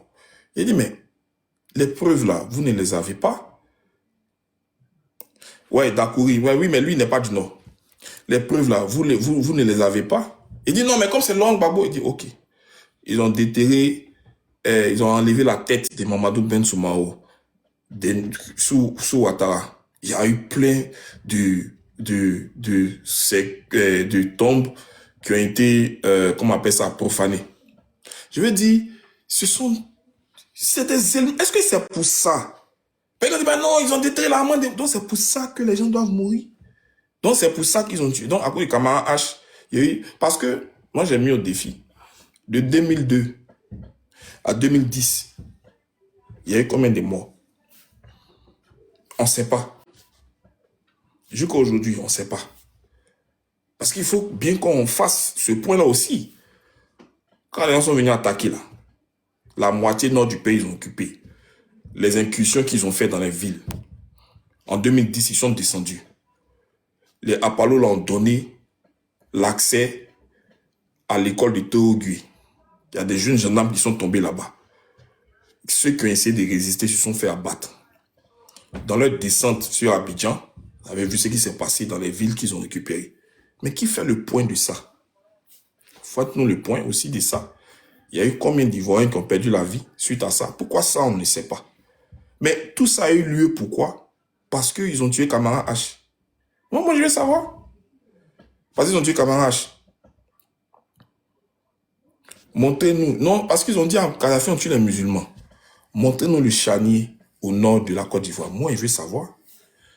Le charnier ou alors le génocide dans le nord de la Côte d'Ivoire, là. Où est ça? Ils vont te parler du charnier de Yopougon. Mais charnier de Yopougon, mais moi je l'ai dit. Le charnier de Yopougon, quand le président Laurent Gbagbo prêtait serment, le 26, le 27, le charnier a été découvert. Donc, il n'a même pas eu le temps de mettre en place son gouvernement et tout ça. Mais séance tenante, il a envoyé son ministre de la Justice, je crois le ministre de la Sécurité, et puis un bon nombre de juges aller sur les lieux de la découverte du charnier. Qu'est-ce que le président Laurent Gbagbo a fait? Mieux. Il a demandé à ce que des enquêteurs internationaux puissent venir librement enquêter ce qui s'est passé. Toi, tu es sûr que moi, je suis responsable de quelque chose. Et puis moi, il va dire, venez enquêter. Mais voilà, Draman, il a promis faire des enquêtes sur la rébellion dès qu'il vient au pouvoir, non? Qui a financé? À qui la rébellion a profité? Qui a conçu la rébellion? Il a promis faire des enquêtes. Pourquoi il ne les fait pas? Mais le président Laurent Gbagbo, il a invité les enquêteurs internationaux. il a permis aux organisations non gouvernementales de venir enquêter librement. Le rapport est là, j'ai le rapport et tout ça. Les Robert Ménard, les responsables du RSF, Reporters sans frontières, il y a eu plusieurs organisations non gouvernementales comme ça. Il y a eu qui ont mené enquête tranquillement. Et le point qui m'a marqué, parce que tu peux dire, venir faire des enquêtes, et puis toi-même, tu vas être une entrave pour cette enquête. C'est-à-dire, tu vas camoufler, tu vas cacher des informations, tu ne vas pas leur donner accès à certaines sources et autres. Mais ils ont dit que il n'y a rien qui a été fait pour les empêcher de pouvoir enquêter librement. Ils ont enquêté tranquillement. Un peu comme pour l'affaire des Guy-André Kiffé. Quand la juge là est venue ici et tout ça, on leur a donné libre accès à tout ce dont ils voulaient accéder. Et c'est pas si tu vois. Et ça, moi je dis, ce sont des choses qui prouvent que ils n'avaient absolument rien à se reprocher dans ce dit charnier de Yopougon. Maintenant, mieux, il y a eu un procès. Quand on est à la recherche de la vérité, c'est comme ça qu'on agit. On fait des enquêtes, les personnes sur qui pèsent des soupçons vont être arrêtées et estés devant une cour de justice. Il y a eu un procès. Ceux qui ont dit que c'est leurs gars qui sont morts et que c'est tant qu'il a fait là, on leur a dit, bon, venez, il y a le procès, on a arrêté ceux que vous pensez être les auteurs là, venez, on a fait. Ils sont pas venus. Ils sont pas venus. Bon, maintenant vous êtes au pouvoir. Mais réouvrez le procès du Chanel de Yopougon. Tu les entends parler de ça? Tu les entends parler du Chanel de Yopougon? Ils n'ont qu'à réouvrir l'enquête. Voilà Guy-André Kiffé. Ils ont fait pancarte en 2004 ou quoi là. Pour dire où est Guy-André Kiffé. En 2013, les organisations non gouvernementales, je crois, Reporters sans frontières, Amnesty et tout ça, Ouattara les a reçus au palais. Il leur a promis de relancer cette affaire-là en 2014. Ils étaient venus en 2012. Il leur a promis tout. Tout est là. Tout est là. Eux-mêmes là, ils ont mis ça. Mais pourquoi on ne continue pas? Voilà sa femme aux anges là qui criait partout. Voilà, Ouattara est là. Faites les enquêtes, on va savoir. Parce que c'est tout cela, on a dit que c'est à cause de tout cela, il y a eu rébellion. Hein. Charnier de Yopougon, Camara H, Colonel Dosso, tout cela, c'est à cause de ça. Hein. Bon, maintenant que vous êtes là et que la lumière peut être faite là, pourquoi vous ne faites pas la lumière? Parce que ce sont les éléments que vous avez brandis pour faire une rébellion. C'est ça là que vous avez pris pour dire on tue les musulmans. C'est ça. Vous comprenez? Maintenant où vous avez la latitude de faire la lumière sur tous ces faits-là, il n'y a rien. Donc ça veut dire alors que, en fait, tout ça c'était de la manipulation. Parce que moi j'aimerais bien savoir les auteurs du Chanel de Yopougon, puisque c'est l'une des revendications majeures pour laquelle la rébellion a pris les armes. Mais rien. Rien. Le blanc là, André Kiffé, rien. Bon, Camara Z, Camara H. Mais venez nous montrer qui sont les auteurs. Vous êtes empressés à arrêter les gens qui, selon vous, ont tué Gueye. Là, c'est Gueye là, c'était vos gars. Gueye, il était dans la rébellion. Mais tout de suite, on trouve le coupable de Gueye, mais on ne trouve pas le coupable de, comment il s'appelle, du ministre de l'Intérieur, de Bogadoudou. On ne trouve pas le coupable des commandants, des colonels d'Ali Oblé. Pourquoi? Putain, c'est le même jour, tous ceux-là sont décédés. Pourquoi on trouve le coupable de Gueye et on ne trouve pas le coupable de, comment il s'appelle, du ministre de l'Intérieur, comment il s'appelle, Bogadoudou, par exemple? Ça n'a pas de sens. Pourquoi on a une justice à double vitesse? Regarde, on s'empresse pour présenter une influenceuse qui, c'est-à-dire, je veux pas parler de ça, mais tu vois, une jeune dame qui est une influenceuse, hein, qui fait, on dit elle n'a pas permis, donc elle a conduit. Frère, regarde comment est-ce que la justice s'est mobilisée jusqu'en procureur. Mais quelqu'un n'a pas permis, tu sais quoi? Regarde, en un laps de temps, juste parce qu'une influenceuse a conduit sans permis. C'est procureur de la République. Mais les Kone Zakaria là, ils ont pris le micro pour dire, quand on était en exil là, pour venir faire rébellion qui a massacré les Ivoiriens là, Alassane Dramane nous a donné 25 millions par mois pendant combien d'années? Le procureur ne peut pas se saisir de cela. Mais c'est pour une jeune dame, bon, qui fait ses petits trucs, on immobilise toute la justice, on immobilise. Je sais pas. Je sais pas. Donc, ce que moi j'ai compris, les raisons, c'est pour ça que le président a fait cette anecdote-là pour dire, ils sont allés dire à Kadhafi, on tue les musulmans, on ne porte pas boubou. Voici les raisons. Donc, quand on va juger Ouattara et sa rébellion, ils vont nous porter... Parce que c'est ça l'argument. C'est ça l'argument. C'est ça l'argument premier. Montrez-nous la xénophobie là, montrez-nous les faits, les cas de xénophobie que nous on ne voit pas. Moi, je pense que les gens ils ont fait preuve de méchanceté envers leurs frères ivoiriens. C'est-à-dire que les gens se sont associés avec des étrangers. Ils savent très bien que ce ne sont pas des Ivoiriens. Ils se sont associés pour venir tuer le propre frère. Et au final, ce sont ces étrangers-là qui gouvernent maintenant. Et eux, ils sont à la traîne. On a massé des gens d'un stade à Odiné. Et puis on a fait croire que le pays est contre tous les enfants du Nord. Donc, pour ce faire, j'en veux pour preuve le témoignage de Lamine Diabaté, le mari d'Henriette Diabaté. Et on dit aux gens, il faut qu'on utilise les armes pour restaurer notre dignité. Mais de quelle dignité? Qui a forcé la dignité de quelqu'un? Qui a forcé la dignité de quelqu'un? On a vu tous les différents gouvernements, depuis Oufoué, même jusqu'à Laurent Gbagbo. Mais il y avait plein de ministres nordistes. Les Bama Vamoussa, c'est qui? Les Lamine Fadiga, c'était qui? Il y en a plein. Ils étaient dans le gouvernement. Ils ont été des gros cadres dans les postes juteux, dans les sociétés d'État.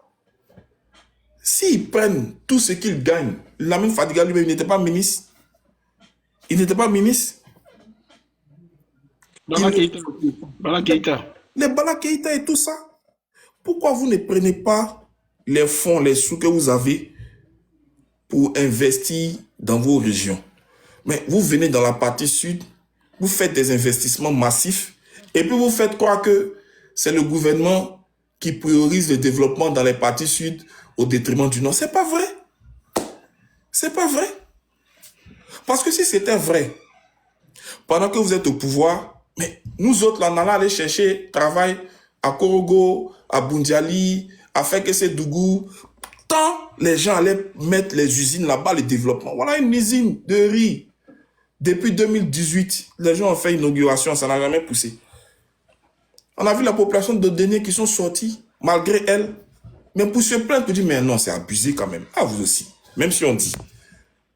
La moindre infrastructure, ne serait-ce que pour nous prendre en charge, pour nous soigner, c'est pas possible. Alors que c'est à cause de ça que vous avez pris les armes, vous êtes venu nous dire, donnez-nous vos enfants, on va les faire cher à canon pour prendre le pouvoir. C'est tout ça là que nous, on va juger. C'est tout ça que nous, on va juger. Parce que quand Ouattara, il est assis, et puis, il ne veut pas se mettre la rébellion à dos. C'est-à-dire, toutes les preuves montrent que c'est lui, l'instigateur. Mais regarde comment ces gars, ces laudateurs se battent pour ne même pas que... Ah, Gbagbo a parlé. Gbagbo a parlé. Donc, c'est Kadhafi qui a financé. Tu as vu ça? Donc, vous saviez que c'était chose mauvaise que d'utiliser les armes. Toi, Ouattara, tu le savais. Donc, moi, je dis... C'est en cela que les Tikenja, là, c'est des gens qui sont très dangereux. Parce qu'ils sont conscients de tout cet état de fait-là. Mieux ou bien pire, ils y ont contribué. Voici Tikenja ici, je n'invente rien. Ceux qui pensent que je parle, je vais inventer. Voici Tikenja ici, je n'invente rien. Voici Tikenja ici. C'est pas Tikenja qui est là? C'est pas Tikenja qui est là? En train de faire témoignage de son bras droit avec un chef de la rébellion, en train de dire qu'ils se connaissent à très longtemps et qu'il y a des choses entre eux. Mais pourquoi Tikenja n'a pas pris le micro pour dénoncer la rébellion? Puisque ça a porté atteinte à la liberté des Ivoiriens, mais pire, les gens ont perdu la vie. Donc Tikenja, normalement, il devait dénoncer ça. Donc ces gens-là, moi, honnêtement, ils n'ont pas été... Je ne peux pas dire qu'ils ont été mauvais parce qu'il n'y a pas de qualificatif, honnêtement, pour qualifier ce qu'ils ont fait aux Ivoiriens. Honnêtement, il n'y a pas. On ne peut pas qualifier ça. Et aujourd'hui, nous tous, on est là. Nous tous, on subit. Nous tous, on crie. Nous tous, on souffre. Et puis, on ne peut pas trouver de solution à ça. Tu vois? Et il n'y a que ceux qui gagnent des miettes. Parce que quand les gens veulent bien laisser des miettes tomber, c'est ceux-là qui ramassent les miettes-là qui viennent nous embrouiller sur les panels ici. Et puis, c'est quoi? Ils gagnent des bons. Toi, tu es sûr que tu manges milliards de gouvernements. Tu as 20 merci panels. Toi, tu bénéficies de ce que Ouattara te donne. Tu manges bien. Tu as 20 merci panels. Ça veut dire que tu ne gagnes rien. Mais tu estimes que ce qu'il te donne là, c'est suffisant pour toi. Mais qu'est-ce que c'est? Qu'est-ce que ça change réellement? Qu'est-ce qui est comparable au fait que des gens soient venus détruire la Côte d'Ivoire et que toi, tu t'es rendu, comment dirais-je, complice de ça. Et puis, suite à cela, tu as des miettes. Eux là, c'est des milliers de milliards. Eux, ils brassent. Ils brassent des milliers de milliards. Et puis, ils prennent ce qu'ils appellent les boussoumani là. Et puis, on les jette. On dit, bon, allez-y, vous faites lyncher. Soyez, soyez les moutons c'est vous qui allez encaisser. Oh, vraiment, Mathieu, vas-y, hein, si tu veux parler. Bah, vraiment, ça me fatigue. Ça me fatigue vraiment. Ça me fatigue. Mais bon, mon cher. Si tu as quelque chose à dire. Mathieu, dis là. Soleil. Laisse-moi ajouter un mot. Oui, je suis là, allez-y, je suis là. Okay, On ne dort pas aujourd'hui, on est là. Ils disent, parfois on cause avec eux, ceux qui sont proches d'eux, mais qui ont fait défection, là, ils disent un truc, ils disent la petite honte vaut mieux que la grande honte. Ça veut dire que même quand tu t'aperçois que tu es dans le faux, mieux vaut rester là que d'aller t'exposer, entre guillemets, à l'adversaire. C'est ça qu'ils disent. Donc, je dis, bon, comme vous ne voulez pas vous exposer, nous, on va vous exposer. Il y a beaucoup de ça entre eux là-bas actuellement. C'est du faux, c'est du mensonge. C'est tout, il n'y a pas d'autre explication. Et ils le savent. Ils comptent sur une seule chose. Persister, insister pour laisser la situation telle qu'elle a été construite là. C'est comme un mensonge qu'on construit, n'est-ce pas, qui est fragile, et on gère la situation pour maintenir, pour ne pas que ça s'écoule.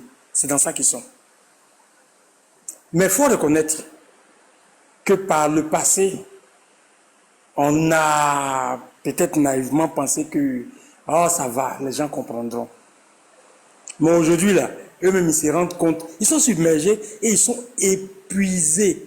Et ils le disent. Aujourd'hui, j'ai même plus... J'écoutais un panel, lui, il y a un qui est monté, tout énervé, et qui disait, mais qu'on passe l'éponge. Je pense que c'est le panel là où d'abord les soleils il a été, puis je suis monté ensemble. Il dit, lui, il veut qu'on passe l'éponge, carrément. Qu'il est fatigué, que les gens parlent de ça tout le temps. De la crise et des morts. J'ai dit, mais attends. Les gens ont perdu leurs parents. Et toi, tu oses dire que toi, tu es épuisé et qu'il faut qu'on passe l'éponge. Tu vois, quand j'entends... Si tu es à ma place, tu entends ce genre de choses-là, tu passes ou bien tu demandes à monter. Moi, je ne peux pas passer. Je suis obligé de monter. Je monte et je réponds à un tel gars. Il faut qu'il m'entende. Lui et puis tous ceux qui pourraient rêver à ce qu'il est en train de dire là, ils vont m'entendre et puis bon, je me casse. C'est trop facile. C'est trop facile, ça là. Leur mensonge ne va pas prospérer. Ça, c'est clair. Cette fois-ci, là, et ils le savent, ils s'en rendent compte. Ils s'en rendent compte. Et comme souvent c'est toi qui dis, tu dis, mais attends, vous êtes au pouvoir, mais pourquoi vous êtes toujours sur des panels? Mais c'est parce qu'ils voient ce qui est en train de se passer. Ils voient que ce qu'ils ont en main là n'est pas du solide. C'est friable, comme un petit truc en sable là qu'on fait. Et ils se rendent compte que c'est friable. Et nous, on va pas laisser faire ça. C'est pas possible. Bon, voilà moi ma position par rapport à eux, et puis ce qu'ils disent, c'est cela. Et souvent, je leur dis, mais les gars, soit vous allez reconnaître ce qui s'est passé, faire amende honorable, ou bien vous allez vous enfoncer en voulant maintenir des mensonges. C'est-à-dire, vous allez utiliser des moyens qu'il ne faut pas pour aggraver la situation. C'est ça que vous allez faire.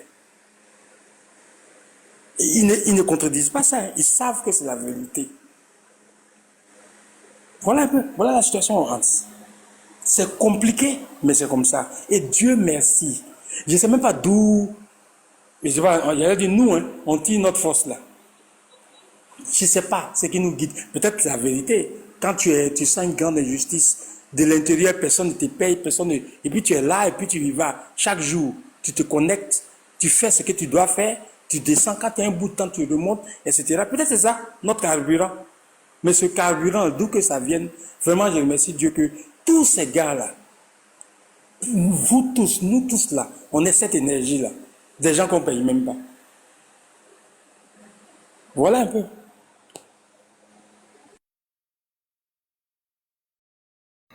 Ouais. Bah, tu as raison, tu as raison. Je suis d'accord avec toi, je partage ton point de vue à 100%.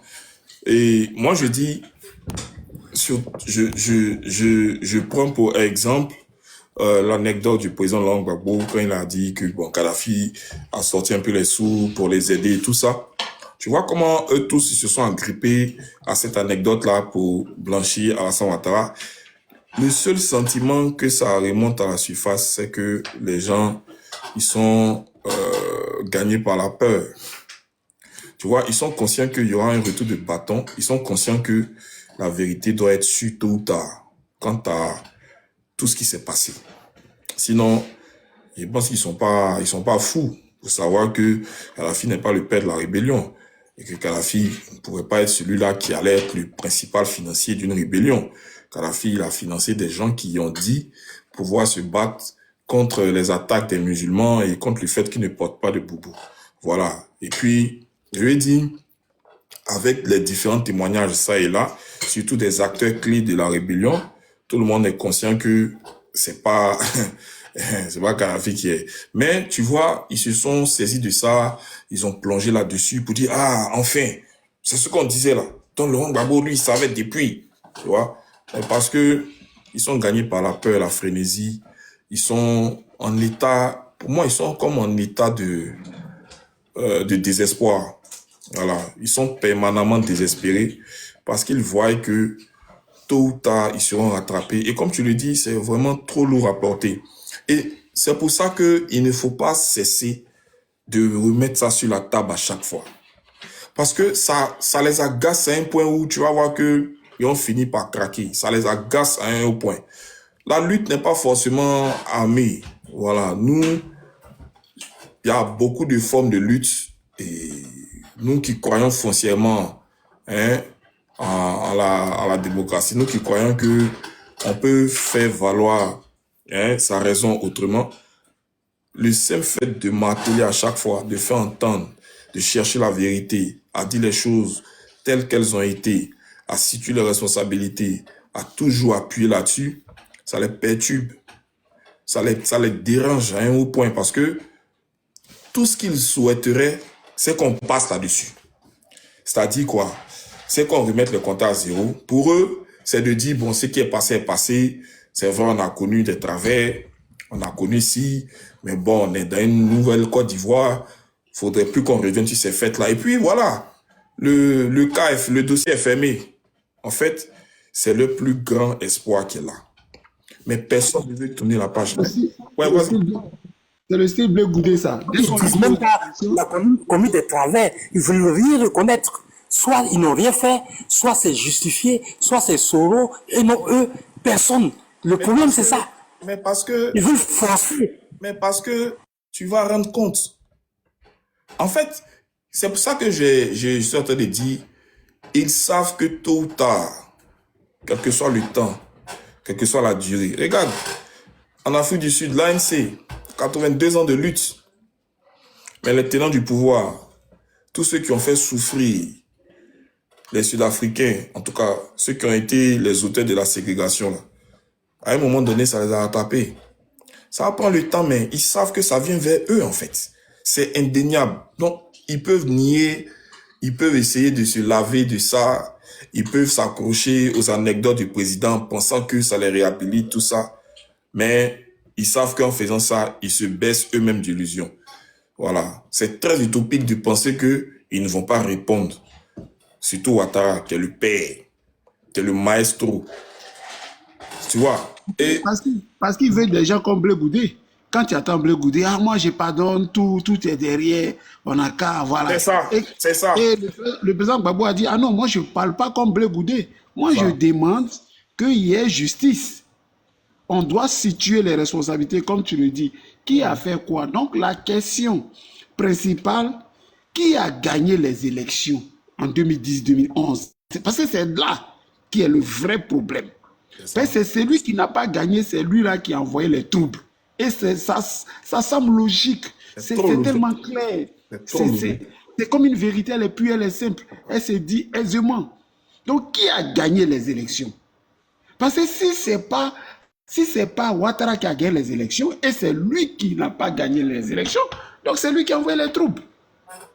C'est-à-dire, je sais même pas, ça même à un enfant de 2 ans, tu lui dis, tu lui fais la conclusion directe, c'est ça. C'est ça. Voilà. Donc, désespérément, comme tu le dis, dès qu'ils pensent que la vérité, c'est dans la bouche de Gbagbo Laurent, on dit oui, le conseiller de Gbagbo a dit qu'on va parler à le gouvernement, donc on reconnaît. C'est que pour eux, c'est Gbagbo Laurent qui est des... Oh, non, mais c'est des comiques, quoi. Franchement, c'est des comiques. C'est des comiques. Ah oui, Gbagbo Laurent a dit que Kadhafi a dit que... Non, donc c'est Kadhafi. Regardez-moi des trucs comme ça. Mais à qui vous pouvez dire ça? Mais en C'est fait, ça, là, vous allez aller dire à Hans. C'est Hans, lui, le cousin, là. Il y a des plaisantins. même si le président Gbagbo Laurent disait, bon, je dis à toute la Côte d'Ivoire que c'est pas Ouattara le père de la rébellion, c'est pas Ouattara qui a financé. Même si Gbagbo dit ça, eux-mêmes ne vont pas croire. Allons doucement. Mais Hans, allons doucement quand nous sommes pressés. Allons doucement quand nous sommes pressés. Mais en décembre 2000, en décembre 99, mais les gars qui ont fait le coup d'État contre Bédié, là, c'est qui? C'est les wagons là. C'est Vagondo, c'est Ouattao, c'est les mêmes gars là, comment les IB là, c'était eux, les gars de corps, les Zagazaga là, c'est les gars de Ouattara. Mais c'est ça qui est le départ. C'est ça là qui est le départ là. Et après, ils ont fait rébellion, ils ont fait coup d'État qui s'est transformé en rébellion. C'est ça la vraie question. Donc, l'histoire, elle est tellement simple, on n'a pas à compliquer, l'équation est tellement simple. Donc, on ne peut pas dédouaner Ouattara. Ouattara est le père de la rébellion, c'est lui le penseur de la rébellion, il est le bénéficiaire de la rébellion. Soro Guillaume l'a dit à Paris ici, dans le Bristol ici, à Paris, dans le 8e, c'est ouvert aux journalistes, à tout le monde. Il dit, j'ai fait une seule rébellion. Le bénéficiaire s'appelle Dramane Ouattara. Les gens n'ont pas démenti, le RDR n'a pas démenti. Mais ça, on dément la vérité. Toi, tu peux démentir la vérité. Tu peux pas démentir la vérité. C'est que c'est un fait. C'est un fait, on te dit, c'est comme ça. On dit, Mathieu, hier, tu étais sur le panel de Hans. J'ai dit, oui, j'étais sur son panel. Tu dis non, je n'étais pas sur son panel. Mais les gens sont là, il y a des témoins, tout le monde qui a parlé, tout est enregistré. Tu dis tu n'étais pas là. Tu vas démentir la vérité comment? Non, tu peux pas. Il faut dire la vérité. La vérité, c'est elle qui libère. La vérité soigne. La vérité fait du bien. Ouais. Et ça, là, ce sont des faits qui se sont passés. Donc, ce n'est pas venir maquiller ça. Il faut dire les faits. Et puis, c'est clair. Le responsable de tout ça s'appelle Dramane Ouattara. C'est pour ça que il pense qu'en s'accrochant au pouvoir, ça va rien ses petites affaires. Non, nous on est là. Et le président Gbagbo est un esprit. Il est partout au Canada, aux États-Unis. Il est en Europe, il est en Côte d'Ivoire, il est partout. Et on ne va pas laisser. Aïe. On ne va pas laisser. Parce qu'il faut la vérité. On ne peut pas continuer dans ça. Et l'impunité dans un pays là, mais qu'est-ce que ça donne? Qu'est-ce que ça donne l'impunité? On ne veut pas de ça là. Parce que les gens sont amenés à se faire justice. Mais non, il y a une justice. Et la justice, ce n'est pas la bouille de Gbagbo. C'est les juges ivoiriens, c'est les juges internationaux qui doivent dire que voilà ce qui s'est passé dans votre pays. Voilà. Ouais. Ouais, je suis d'accord avec toi, Mathieu. Subitement, Laurent Gbagbo a une parole qui s'entend, qui est crédible, et une anecdote, tellement la parole ou le témoignage de Laurent Gbagbo est puissant, une simple anecdote va finir par laver Ouattara, voilà, de son implication avérée dans la rébellion. Mais tu gouvernes avec les acteurs, les membres de la... C'est-à-dire, c'est eux qu'on est mêlés là. Il était ministre pour le compte de la rébellion. On est mêlé. Mais c'est lui qui est ton vice-président. Attends. Il avait vu ça. Ministre. Voilà. Donc, moi, Soleil, je sais pas, hein, mais... Les gars, on a tout dit dans l'amusement, on a tout fait une causerie, mais c'est une causerie qui est très instructive. Voilà. Moi, hier, j'ai joué des vidéos, peut-être écouté, où Alassane Dramane Ouattara, les médias lui disent, les hommes de médias en pleine investiture à Yamoussoukro, il a eu des propos dithyrambiques à l'égard de Nicolas Sarkozy. Il parlait même avec déférence. Il était reconnaissant de Nicolas Sarkozy, de ce qu'il a fait pour son avènement au pouvoir. Et puis les journalistes lui demandent, mais tes hommes qui t'ont aidé, le commando invisible IB, tu connais la célèbre vidéo, qui t'ont aidé à prendre le pouvoir. Tu dis que les Ivoiriens sont égaux. Est-ce que ceux qui ont donc Gianni et IB subiront donc la rigueur de la loi? Il dit oui, ils vont subir, j'ai instruit une enquête. Et puis les hommes qu'il a envoyés, il y a un qui dit, IB c'est fini. Si vous partez, dites à vos parents c'est fini. Jusqu'à présent on dit que IB la Sokone n'est pas entré, non. Il y a des enquêtes qui sont en cours, non. Il n'y a pas encore, autopsie n'a pas encore donné résultat. Vas-y comprendre. L'autopsie de IB n'a pas encore donné résultat. Est-ce qu'il a été enterré? Je me demande. C'est pas, hein. Et je ne sais pas s'il a été enterré. Hein. Ouais. Mais attends.